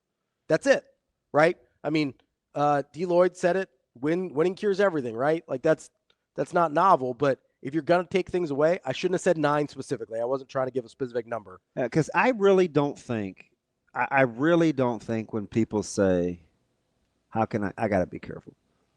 I really don't think people, when they say, oh, great, off-season championship, or because that's what other fan bases will use against Nebraska to neuter them. So I think the victim kind of philosophy of Nebraska's fan base to protect their feelings is they'll say the same thing. Yeah. But I'll make fun of myself before you can make fun of me. But I certainly don't think they want them to. You don't want the opposite. You don't lose want the offseason. Yeah. No, you want to have a good offseason. You know what I mean? Yeah. So I think that's you want to have a good offseason. I think we do that to protect our feelings. I don't think they really want the opposite. No, yeah, it's you're making fun of yourself so that your bully can't make fun of you first, right? That's all it is. But they also want the off-season championships to result in more wins. Right. Hot Danger brings up a good point. He says, "Hey, would you stop saying that about him? I mean, you got 2 favorites in here right now. It's hot. It's the. Where's DJ? Yeah, it's the Jenner and Danger show. But he says one thing they can give back is improve the stadium, which I think they've got about an $800 million plan to do that. So I thought he had a better point. What's that? They can give us beer. I think there's a plan on tap for that as well. They're moving in that direction. So you only had 1 no vote, right? Yeah. That experience will be interesting. Yeah, it will. Because I do think, and I know you hate Trev for a multitude of reasons. I do think the fan experience was something he was very concerned about. And it was his best way to say thank you for putting up with nonsense. Sure. Yeah. And I think he was right about that. Like, Listen, just because he's the worst doesn't mean he never got a couple things right. Like, how do you keep your act so sharp? like Danny Hurley is the gum on the devil's shoe, but he still wins a few games. Coming up next, we're going to talk to our guy, John Fanta, one of the best personalities in college basketball. Wow. We will get Old Ravi Paul Bunyan. we will get to John and some college hoops coming up next here on HURRDAT Sports Live. Welcome back here to HURRDAT Sports Live. That's DB. I'm Ravi Lulla here on the Pillar Exterior stage. We are going to be joined shortly by our friend John Fanta. He covers college basketball for Fox Sports. You pretty much see him everywhere if you're watching any college basketball. Some good jobs with his podcast too. With the Field of 68, and he's might be one of the hardest working men in show business. So we always appreciate when we get the chance to talk to Fanta. One of the things I kind of want to ask him about, and I'm not sure if we'll get to this or not, so I'll ask you in the meantime, is I'm a big NBA draft nerd, NFL draft. I like drafts, right? I like drafts, I like combines, I like all that. I like player evals. So I'm looking through kind of NBA draft stuff over the last couple of weeks, and you notice a lot of guys early on in the NBA draft that are on teams that aren't that good. Outside of Duke, who has 3 guys in the top 7 in Flag, Knippel, and I never say his name right. I think Kniffel, whatever. Yeah. And then the big guy who I told you I like. I can't remember how to pronounce his name off the top of my head either, if I'm being honest. But I always want to call him Maybach, and that's not right. That's a car. Rick Ross. Ravi here for Rick Ross. I think I got a guy on that would probably know how to do it. You think he's here with us now? Yeah. Wait. Do you think John is driving Maybachs? I don't know. He makes a ton of money. Let's bring in one of the best personalities going in college basketball, Mr. Fanta. Good morning. How are you? Good morning, guys. It's good to be with you. It is hard to believe that 3 weeks from tomorrow is when championship week really gets revved up for you guys with the Huskers and the Bluejays. They'll likely have a bye in the Big East tournament, but it is that time of year now. The madness is in the air. It's interesting because it seems like the last couple of weeks, like the broadcasts everywhere now doing play-by-play. So I get a little bit more of like your thoughts real time in game. How much does John Fanta struggle or embrace the way games are officiated that kind of dictate how you do your job? Well, that's an interesting question. So I think the first thing that I would say is we get the opportunity to talk to the officials before every game we do. Now, I say you need to take the opportunity. Not everybody takes the opportunity. You know, I'll just be honest with you. In our field, that is very real. I always think like it's something you have to do. So I will always talk to the refs before the game. And I think what people need to realize is, and if you criticize an official, you're a fan, you're welcome to. We've all been there. We've all gotten upset at a call. They are humans, and they know when they're wrong after the fact. And they beat themselves up like no other. These guys are, I mean, I've had refs in an airport the morning after a game, after blowing a call, and they are just distraught. I mean, they want to end their time doing it because that's how hard they take it. So, look, there have been some calls this year that have certainly, like any year, but even more so. I just think in our era of social media that everything gets seen and heard, so things get amplified, and missed calls happen in these games. And I think the tough part is like when people say to me, "Well, what kind of penalties do they face?" Well, people get penalized at their jobs. I mean, we don't want to hear what the AD coach conversations are with their respective leagues when certain games or calls happen, because they surely cannot be pretty. And I've been made aware of some of them over the years, including this year. And I can tell you right now, We're not talking minutes that are spent on this. We are talking hours, if not days, spent on sometimes a 3-second call. How do I, as a play-by-play guy, weigh that? Look, if there's a missed call, you can't ignore it. I always say, like, you owe it to the viewer to be honest with them. We have to tell facts. It's actually a really good point that I'm on with you guys, because a couple of days ago, and sorry for going long on the first answer. No, you're way good. Ryan Kalkbrenner gets hurt. And I don't know what you guys were feeling. You could tell me if otherwise, but I'm watching this happen in real time, and I'm thinking, are we watching the end of his career right now? Yep. Thought he broke his foot. I did too. So, Ravi and Damon, my thought was, okay, as a broadcaster, because our world is what have you done for me lately, we need to start talking about the career that this kid has had.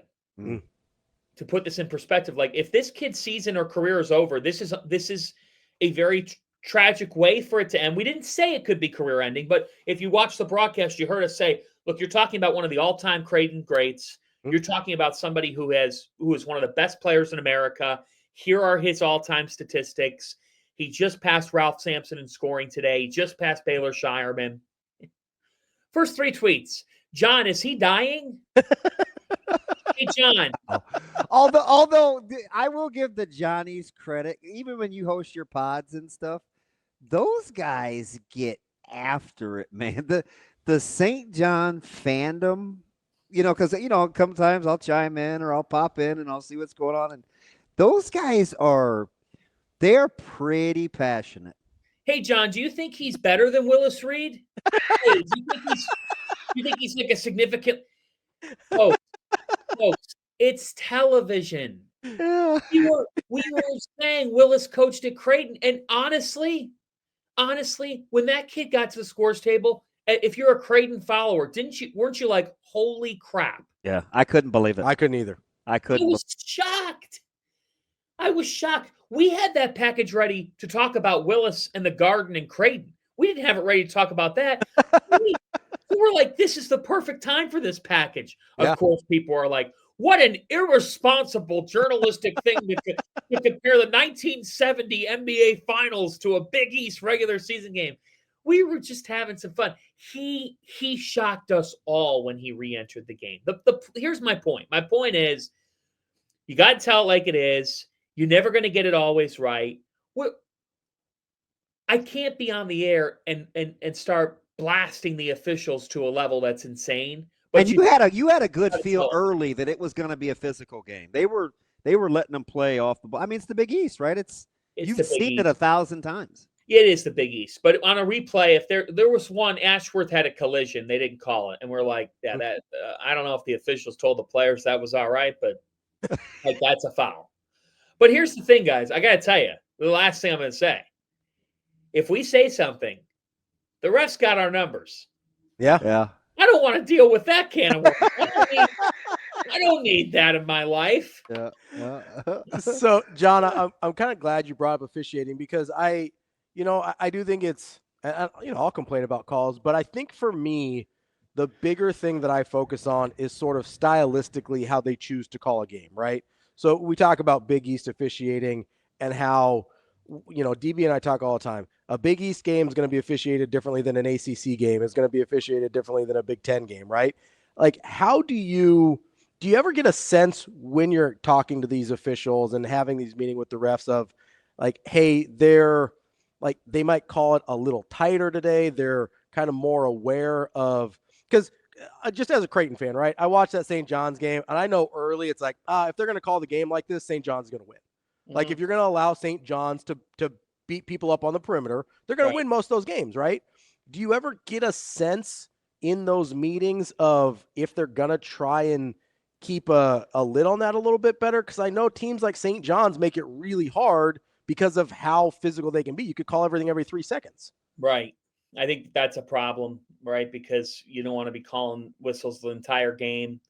But with the way that they can wear you down defensively, sometimes that crosses the line where maybe you have to say, hey, that's – but you do get a feel. You get a feel for the type of game it's going to be when you're talking to the officials. And I think for them, heading into Sunday's game at least, they didn't want to be the reason why the game got decided. But sometimes, as you said, when you're not calling fouls or you're calling certain things and not other things, you still can be a reason why the game is decided. So look, I actually just calling the game. This is unbiased outside Omaha, outside New York party here. I thought the game was pretty fine. The reason why I say that is I haven't seen St. John's get called for those fouls all year. Right. They're the aggressor. They just swarm you. And they're relentless. I mean, it's really amazing what Rick Pitino has done with this team to see them shoot the ball the way they do from the free throw line on Sunday. That was, I mean, they're shooting 50% from the line in a de facto regular season title game. I know things can change, but like that's what it was at this point. And they didn't do a lot of those little things, but they just defend. They get up in you, and it's hard to officiate that. And I am very curious to see how officials in the first and second round of the NCAA tournament officiate them. Because people have to remember this. When the officials are out there for the first and second round, like the teams, they're also trying to advance. If they officiate a bad game, they're out. It's like American Idol. And you want to be one of the last three standing in the championship game. And if you sing a bad song, have a bad game, you're done. You are done in the tournament. That'd be interesting to watch St. John play Tennessee or something. Let me ask you. Oh man, I mean that is a bar fight if I've ever seen one. Let me ask you something, John, because I don't think it's certainly not, and maybe it's because of Kalkbrenner's prowess on the defensive end, but I don't think Ashworth takes away votes from Kalk. How does St. John keep Player of the Year discussions not being about the tandem of their backcourt? Or is there somebody else? I don't know if Nova wins enough games, or is there somebody else that belongs in the Player of the Year discussion other than Ryan or maybe Richmond? Well, I think Ryan belongs in it because I think Ryan is so invaluable on both ends of the floor. The things that he just takes away from your offense are limitless. It's if he's not blocking the shot, he's making you think about blocking. He's going to block the shot. So he's got to be in the mix. He's going to win Defensive Player of the Year. Again? I think so. I'd be stunned if he didn't. And if it's a share with Stevie Mitchell, like let's just call it what it is. The Big East could rename their Defensive Player of the Year the Ryan Kalkbrenner Defensive Player of the Year award. And if they hadn't done it with Ewing, but they should have. But the fact is, like he's in the mix because of Creighton's success and all that he does in a game. If you're St. John's, like I agree with you, Damon, it is a bit of a problem with the fact that they've got multiple guys, and then how do the votes get distributed? I would say R.J. Lewis is the best player for St. John's on the entire season. Richmond didn't really come on until the past month. So now everyone's watched the last couple weeks. They're like, yeah, Big East Player of the Year, Big East Player of the Year. I saw this. I've seen this before, both with Richmond, now years ago with Isaiah Whitehead, he came on like in the last month and change. And everyone's like, yeah, you should get Player of the Year. It's like, well, no, Player of the Year is judged on the whole season. So I would give, and Cam Jones has to be in the mix. Sure. Although I can't figure him out now, and maybe it coincides with Marquette's up and down the roller coaster. Let's see how they finish. Yeah, that's the thing for KJ. They're in action tonight. They're hosting Seton Hall. Seton Hall's riding a high, but frankly, it's had a really, really rough year. And so if you're Cam Jones, you've had a week. If his legs are still not under him tonight, I don't know if they're ever going to come back because he's been struggling a little bit. But you got to remember, right now, if you asked a national media person, Cam Jones, they'd say, yeah, probably second-team All-American now. It would just be hard to believe that a second-team All-American couldn't also win Big East Player of the Year. I think it's going to get split. I think it could get split 2 or 3 ways. Back in 2021 or 2020, I think. Yeah, we had a 3-way tie. It's just how it went. It was really weird. It was Mahmoud Kelashvili and Robinson Earl and I want to say Gillespie. It was a really weird year. It was weird because Villanova had 2 Big East Players of the Year. Like that's just strange, man. So, John, speaking of Villanova and a couple other teams here, I guess I don't want to ask this in a negative way, but I kind of have to.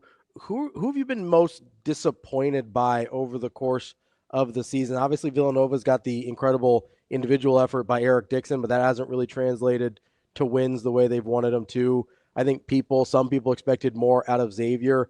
And then you've got Georgetown, who started off the non-conference really well and has really struggled in Big East play. Is there a team that you were kind of expecting more out of from that group, or maybe maybe somebody from the field that you're like, I kind of thought there was more there and we just haven't seen it?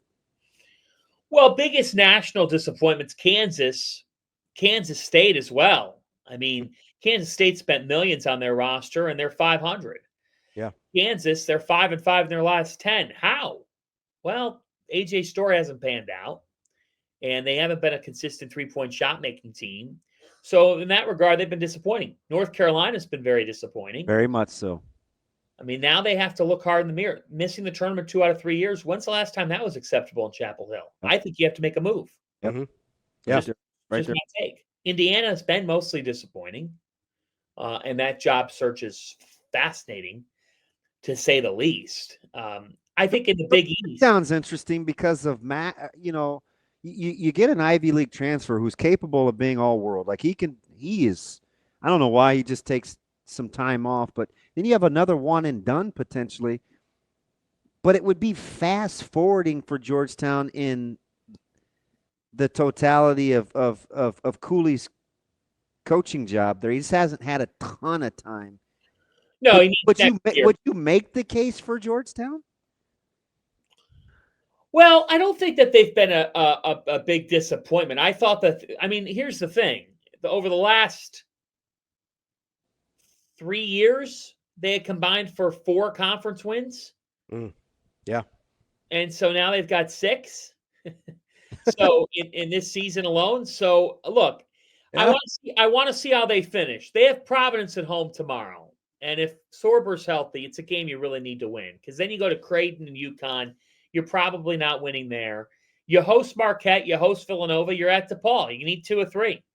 And if they go 9-11 in his second year after you combined for 4 conference wins in the previous 3 years, and you turn that into 9 in one season, now you head into next year and you say 2 things. Okay, 2 things got to happen here. Numero uno, you got to start scheduling, man. Hey, enough is enough. And this is my thing with teams all across the nation, but the Big East in particular. Schedule people. It does you no good to play the Little Sisters of the Poor. It does you no good. Well, why are you doing that to yourself? Well, it helps us grow. It helps us identify roles. BS. That's ridiculous. Michigan played 2 quad 4 games. They actually lost a couple of games early in the last possession. Were they in the top 16 reveal set by the NCAA selection committee center? You bet they were. Arizona started the year 4-5. People said, I don't think they're going to make the NCAA tournament. Were they in the top 16 reveal of the country on Saturday? You bet your butt they were. Play people. Play people. It helps your sport. It helps your program. It helps your brand. It could help your NIL. It helps your television partners. You think your TV partners want to televise you taking on an NEC school, a back-end MEAC school, a random MAC school? I'm sorry, but they don't want to do that. Should you still play 4 or 5 games against those schools? Fine. Some schools are playing 6, 7, or 8. I am not okay with that. And as a coach of your program, why would you be? There's no harm by taking a loss to a quality team in November. None at all. Nothing. There's a ton of harm if you get picked off and you pay the team to play you.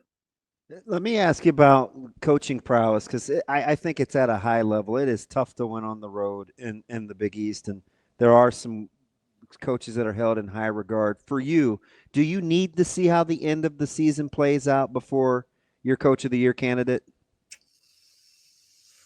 Well, in the Big East, I think it's Rick Pitino because his team's at the top. And if they finish in the top, it's hard for me to go against him because I thought they'd be like third or fourth in the league, and they've been first for the season. And I think Greg McDermott's done a remarkable job and deserves votes and could end up sharing it with Rick. But I kind of lean towards Rick. I do. By the way, I didn't really answer your question on Big East disappointment. Villanova. I mean, they just haven't been good enough under Kyle Neptune. Last week you beat St. John's, then you get blown out by Providence. Come on, man. Like that can't happen. That was just a weak performance. They shot the ball poorly. They only managed 62 points against the Providence team that only has 9 scholarship players currently. So, coach of the year, I like to see things finish out, but I think Pitino's in the driver's seat here. You know, one thing that you have to sometimes do is this, right? I think there's a sector of people out there who are like, well, I don't like Rick Pitino. Okay, well, that's all right. I mean, you don't have to like, people. That's why he's compelling. But if we remove the name, and you're like, this coach has done this with his team. They were picked. I think they were picked 4th in the Big East. I think that's right. I'd have to go back and look. And they're 23-4. Yeah, that's probably the coach of the year in the league. Oh, and there are a ton of national guys, but man, you're giving that description versus expectation. How do you not head down to Louisville to talk to it be in the conversation of national coach of the year? Yeah, look, I mean, that's a good point. By the way, St. John's was picked 5th. They weren't even picked 4th. They were picked 5th in the league. Yeah, Louisville, he's done a terrific job. I'm not surprised because of the ACC having a wide open doorway. Oh, but they're bad. It's a bad conference. For an 18-team league, that league has found a way to be at its worst. I mean, my goodness, that conference is not compelling at all. And I just watched Virginia. So that may hurt him. Oh, how about that? And listen, Duke is I've said this. Duke is fantastic defensively, but that was embarrassing. It's not even a fair fight, and they are. I mean, Damon, here's the scary thing. Duke's offense is higher rated than their defense. Because they're efficient. Yeah, they're efficient. Like that is an amazing stat because I think they're an elite defensive team. They just limit you. They say, you know what you're best at? We're going to take that away. We're going to take away those 2 or 3 things that you do. Oh, we'll take away the perimeter. And if they make any perimeter shots, forget it. Like last night, they started 6 of 11 from 3. The amazing thing is, this proved to me that Clemson, like I'm going to take Clemson to win a tournament game or 2. Duke shot 12 of 24 at Clemson. If I had said that to you before the game, you would have been like, yeah, how much did Duke win by? Yeah. Would have been like, no, they lost. Which is amazing because Clemson's the one team in the league that can give them problems physically. Clemson plays physical basketball. They grind you down on the interior, and they defend at their level too. So look, I agree with you. Pat Kelsey deserves a look. National Coach of the Year to me is sealed up, though. I mean, I know, like Dennis Gates has done a great job at Missouri. I'm very impressed with what he's been able to do. I think Ben McCollum down over at Drake deserves a real look. He's had a terrific. I know the Big East got to be looking at Drake. You mean future Big East coach Ben McCollum? Yeah, he could be. I mean, he certainly could be. Dusty May's been very good at Michigan. Tom Izzo's had a sensational year. But I think Bruce Pearl's going to get National Coach of the Year. Like, how could you not give it to him? His team wasn't in the preseason top 10, and they've firmly been the best team in America. Hey, real quick, we're up against it with 30 seconds. Who do you like better, Florida or Bama?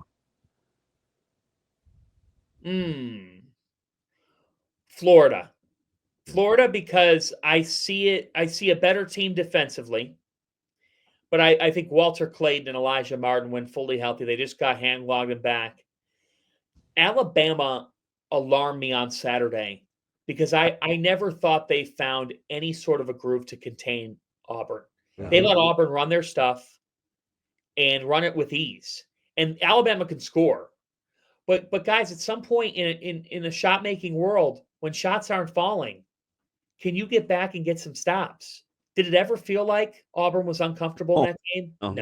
No. They got downhill pretty much. You got it. Next time we get you back, John, you got to figure out, help me, why I don't trust Sears. For as savvy and as long as he's played, he would drive me crazy. Yeah, sometimes the best players are the ones who drive you craziest, and he kind of fits that mold. But at the end of the day, that could hold you back from winning a championship. Can they get to the Final Four? Sure. But right now, I think Florida, because Florida went into Auburn and won. I got to go results-based. Florida went there and won. Only Florida and Duke have been able to say that. That's our guy, John Fanta. He covers everything college basketball, calls games on Fox Sports. John, we appreciate you as always. Always good to talk to you. Thanks, John. Always great to talk with you guys, too. Thanks for having me. That's John Fanta of Fox Sports. We will be back to wrap up the show. We'll get a late edition of Bet On It going here on HURRDAT Sports Live. Wrapping up the show here on HURRDAT Sports Live, it's time for Bet On It, brought to you by Warhorse Sportsbook, the best place in Nebraska to place your sports bets. Make sure you get to warhorsecasino.com to check out all their promotions and a full list of details and house rules. DB.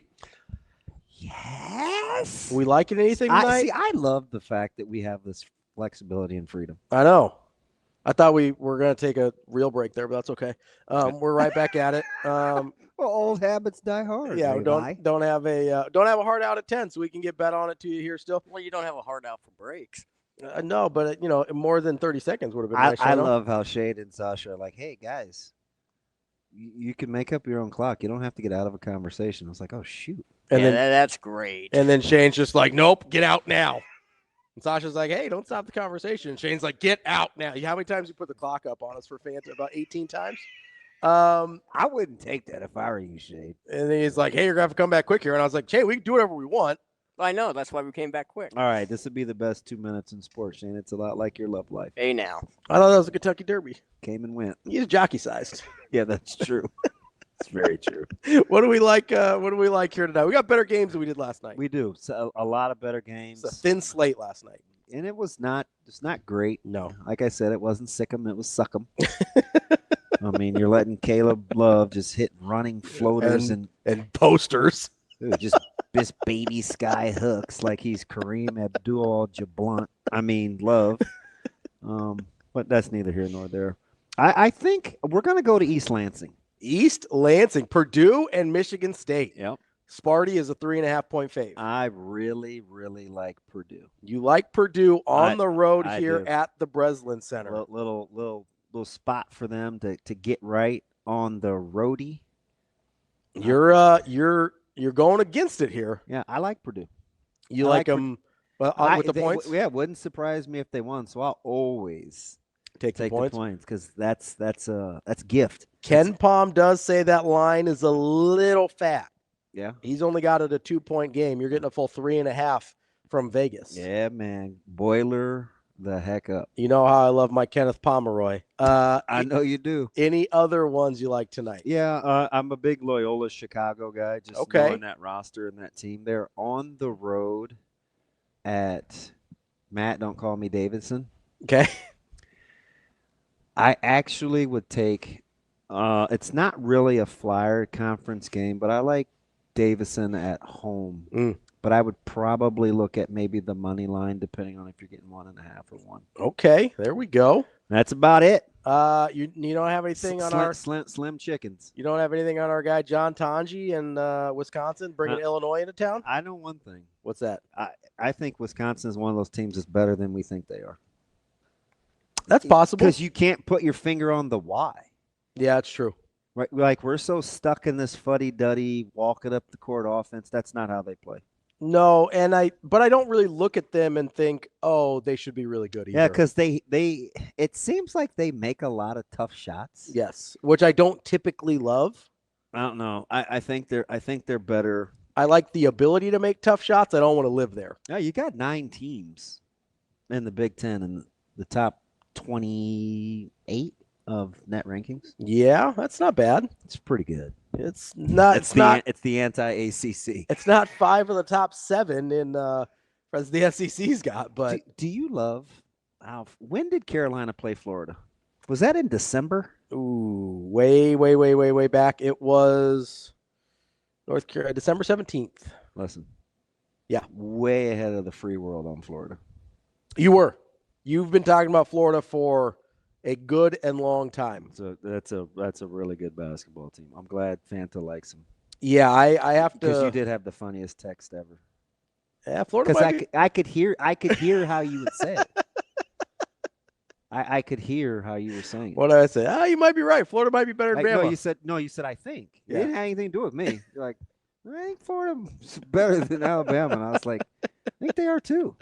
Sears would drive me up the wall. He would, but he's also. And we saw the head-to-head when we remember when we went with Janai Broom Yeah. versus Sears. Like, we saw that head-to-head. And then he got on that little heater. Well, so that's the thing. And then he got him back even. That's the thing about a guy like Sears, right? Is I've seen those types of dudes, and because like don't let me sit here and tell you like I was in love with Shabazz Napier, right? But I've seen those types of dudes just carry a team for 6 games, even though I mean we saw it. You want to go Big East back in the day? You had like your Scotty Reynolds that were not super efficient guys. You always use him. He's better than you're giving him. Stop using Scotty Reynolds. You want me to look up the stats on Scotty Reynolds? Scotty Reynolds was a good player, man. He was not an efficient player. No, I know. That's my point, right? That dude would get you a bucket in crunch time. He would, but he's kind of one of those dudes that would drive you a little crazy. Did you see Thornton short arm that gimme against Michigan? Well, when Will fell down. Do you want to know what Scotty Reynolds' career field goal percentage was? Oh gosh, I have a guess. Go ahead. He's probably 41%. 41.4. Yeah.